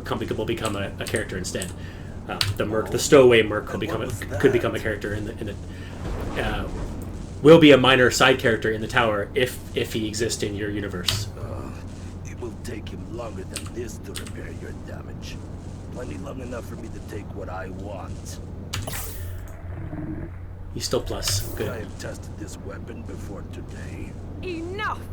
I have reached my limit, Angela. So this is the point where she's now ending the conversation and he makes his choice now. So the alignment choice happens here. At this point it checks, is he above 0? Yes, so we're gonna get the bishop amuses me enough line. Or you can bloody well listen to what I have to say. What's it going to be? I was hoping I could make this something about English women with authority in their voice. It makes me tingle all over. Make your decision! I am in a good mood. The bishop here has certainly amused me enough. Let me hear your proposal. Let us evacuate onto a mission pod. We'll happily leave the area and How did Zendo Patricia over. find Pawn 7? What do you say? I'm not sure, I understand the Under question. one condition. The bishop must stay on board and surrender to me. We have much to discuss, he and I. Are you serious? For those people that actually finished the game, yes, we're loading saves. Not regular save games. We spit out a special file at the end when you complete a universe that has all the data we need to load into the tower and start your universe with all your custom variables intact, including what's in your inventory and all your alignment values, all the characters, and all the core story choices you made, and that kind of stuff, and who's dead, who's alive, etc., etc. Just be disarmed and ready to move when I tell you to. So it seems that we have ourselves a deal. I will give you 5 minutes to do as I say and evacuate all but the bishop. 5 minutes, and I want you off that ship. Wade, will you please prepare Mission Pod 1? Set it for autopilot towards island, and we'll pick it up when we're done here. No problem, boss. Already standing by. Go ahead and load it with enough junk from the cargo containment unit to simulate our combined weight. That's a nice touch, sir. Very nice. Scan for life signs. Okay, Captain Picard. Do you want us to go to warp speed while we're at it? What I think she means, Six, is that such technology does not exist.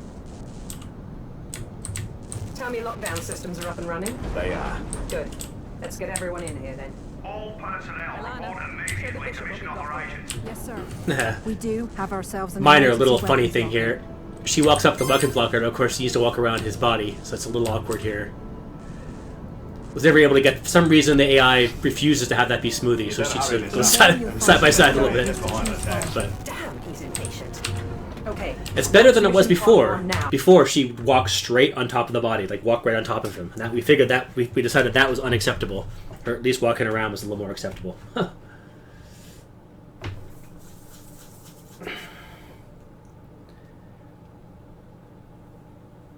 Yes, poor JT, I see what you're saying. Yeah, Pawn 19 specifically asked Pawn 32 to go and check in the cabin, and then Rook 9 unlocks it. That all happens there. If you listen carefully to the VO, that's all that's going on. Mission Pod 1 is away, and it looks like 2 of them are following it. That sound, ladies and gentlemen, it's the sound of a boarding carrier tearing a hole through our hull. It's showtime. Just remember, Six, disarm and surrender to his men. When Kirill comes aboard the gloat, that is when you arm up and take him Oh yeah, out. of course, everybody comes in here. So you can just listen to people chatting. May God and the ancestors You can bump into all of them, and they'll say lines. 2 of them are having a conversation. Eventually, she'll start a speech with everybody here. Yeah, it's just, seeing this stuff just reminds me of the headaches of all the stuff that took to get this working. So many headaches. Let's charge up. And it closes out.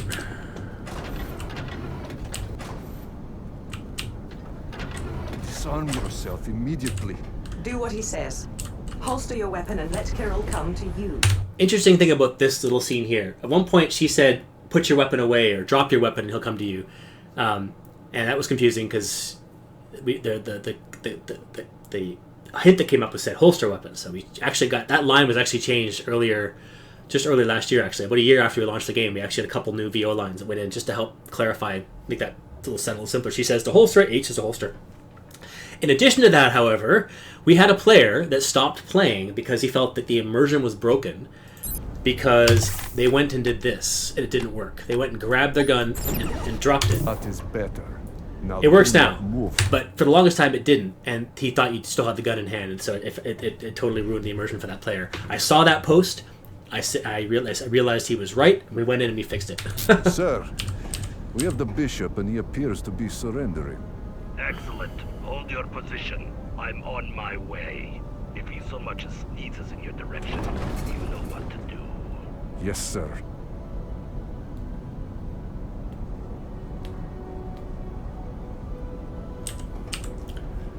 KSE, and well, yeah. I mean, if you don't play the first game at all, yeah, you can make choices, but there's no reason why you couldn't extend that potentially into having it be kind of a random dice roll, for sure. Absolutely.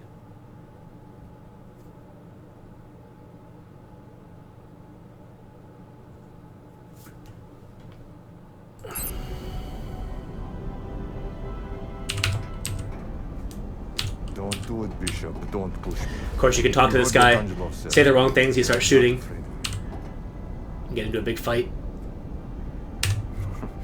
Very, very funny. You can actually extend this into a very interesting conversation. Kirill Angelov is a great leader capable of returning Bulgaria to its former glory.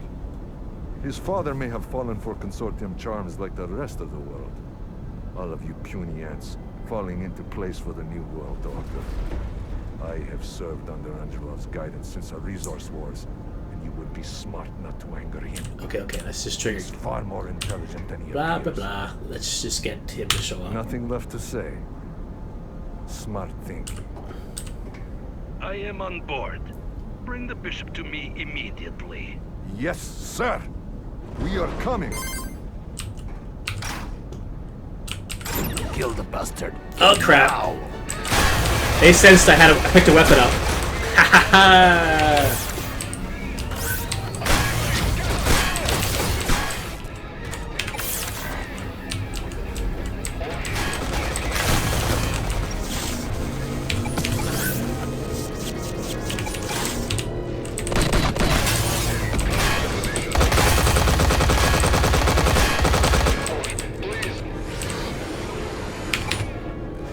So it's an example of how quickly things can get out of hand.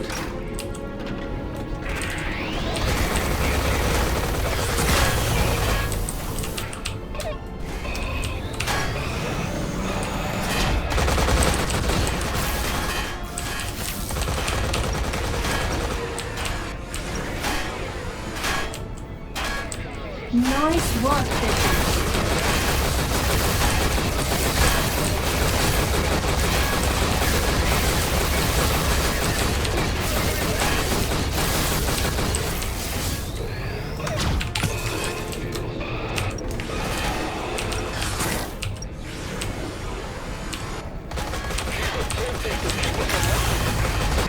Issues remaining. We've got what we wanted. That guy's in the middle of trying to get off the ladder. A small number of them. Unfortunately, there are still a few bugs, The wait still AI bugs remaining with the combat.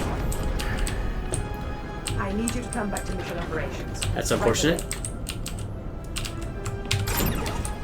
Alright, people. I think we've only got a minute or two before our friends out there start playing not so nice. And our weapons? We're good to go on this end, boss. Let's see what the bishop can do. The dancing merc, Before yeah. he heads for the guns, I've got an idea. Can you patch me into the F-35s? No problem. You're on. Pilots of threatening homeless mercenaries. Nice. And our weapons? We're good to go on this end, boss. Let's see what the bishop can do. The dancing merc, Before yeah. he heads for the guns, I've got an idea. Can you patch me into the F-35s? No problem. You're on. Pilots of threatening homeless mercenaries. I am Knight 15, commanding officer of the Consortium vessel, Zenlil. In an effort to seize control of this vessel, your leader has been captured by our bishop. In exchange for lenient jail time, Angelov is telling us your names, where you live, where your family members live, anything we want to know. Elena's gonna love me, yeah. I really enjoy trying to play non-lethal.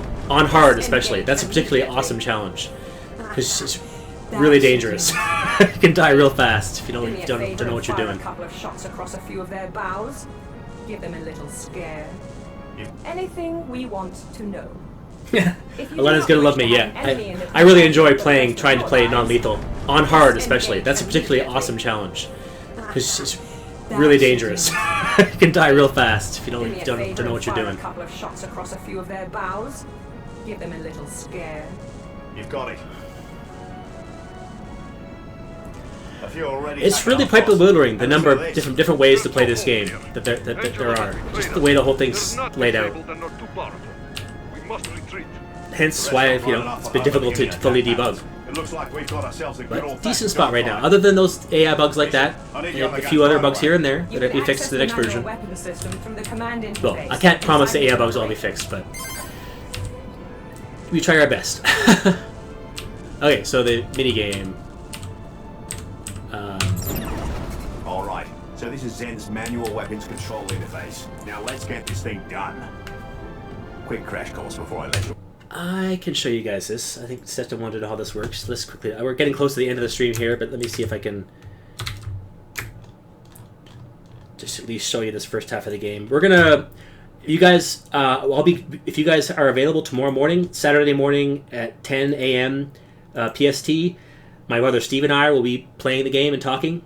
Probably not with Hammer. We'll just be playing the game itself and chatting out loud, answer any questions. You guys are welcome to join us there. It's tomorrow morning, 10 a.m.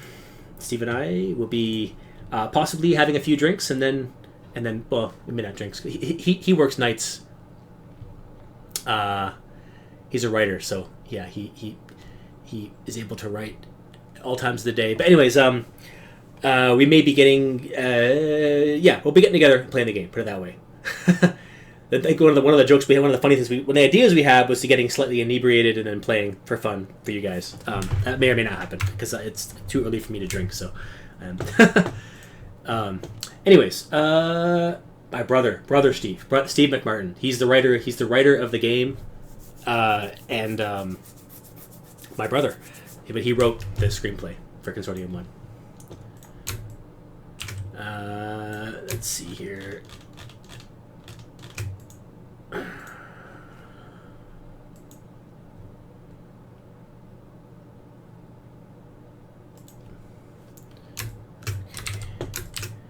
So this is the mini game in Hammer. So to see some of the logic surrounding it, these are a lot of the sound effects for the entire mini game. These are all global variables that determine how damaged you let Zenlo get, and how many guys you kill, etc. That all determines how the folks will react to you when you come back into Zenlo afterwards. Devour, that's strange. We started 2 hours ago at 1 p.m.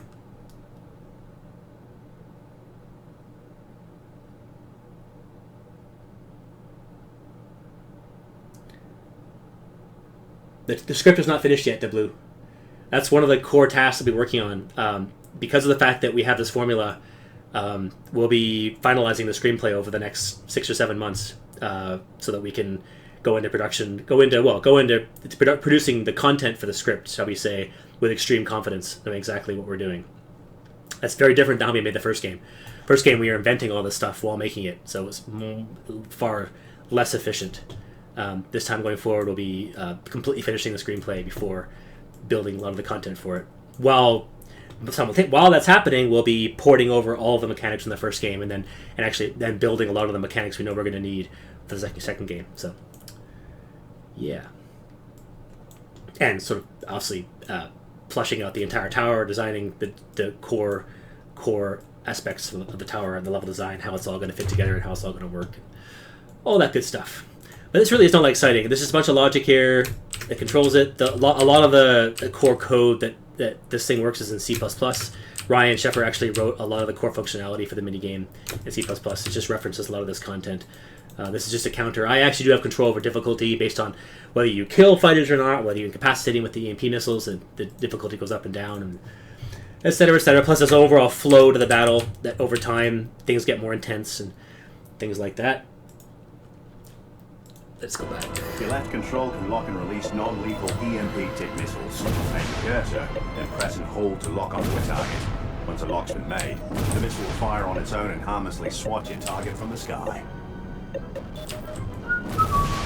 Your right control is Zen's point. So I'm playing on hard, so it's most useful for destroying incoming missiles. This will be really hard if I kill Kirill.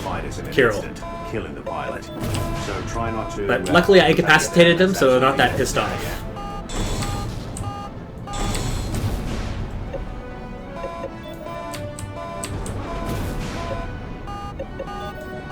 Let's let that hit.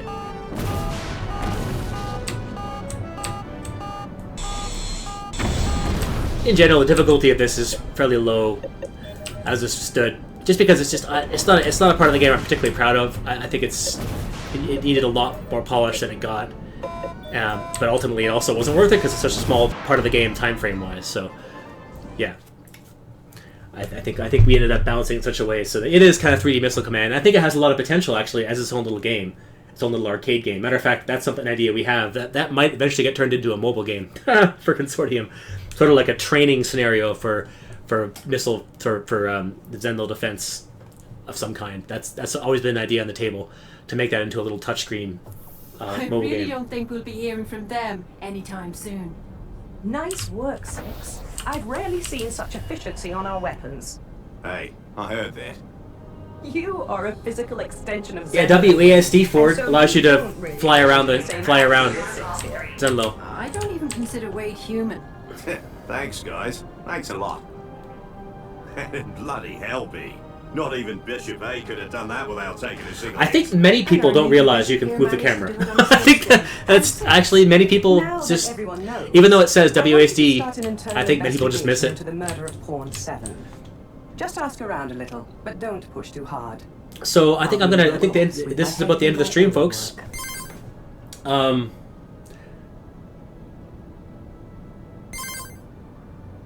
Is there anything else you guys want to ask me before I end the stream today? We'll be back tomorrow morning at 10 a.m. PST. So Saturday morning, 10 a.m. PST. My brother Steve will be here with me. Two of us will be playing through and answering all questions and talking about the tower and whatever you guys want to talk about. And playing through a bit more of Consortium.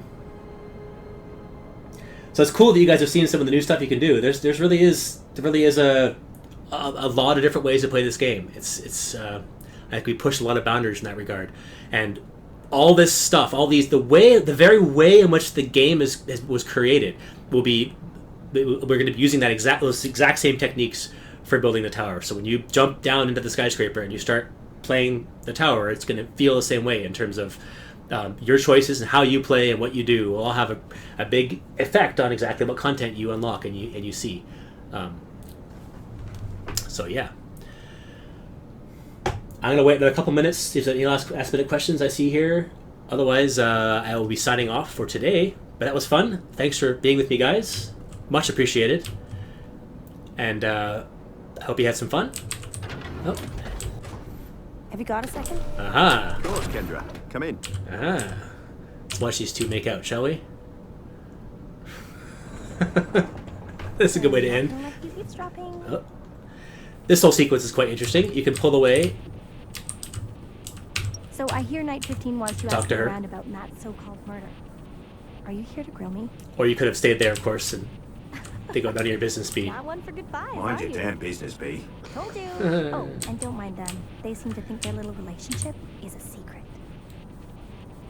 Actually, there's some really cool stuff in Zenlo 2 that I think I'm gonna we're gonna have fun talking about tomorrow. So I think that's what we'll do. Actually, I'm gonna save here, and then tomorrow, so it's not repeating stuff. I'm going to resume, and we'll show you some of the cool stuff that we did in the second half of the game. We got really fancy. I mean, the first game was cool. The first half of the game was cool and everything, but oh boy, did we ever get crazy fancy in the second half. Now that we had the system in place and we knew what it could do, we just did all kinds of wacky stuff. So we'll go into that tomorrow. So hey, awesome! You guys had fun. Sweet. Glad you guys had fun. And we'll talk to you tomorrow morning again. Same here, Twitch, same place, and 10 a.m. So thanks again, folks, and yeah, have a good afternoon. Happy Friday, everybody. Cheers! Thanks again for all you supporters and helping us out. Please keep spreading the word so we can head towards that next stretch goal. Super excited about what that'll unlock for the tower. So, cheers, everybody. Have a good one.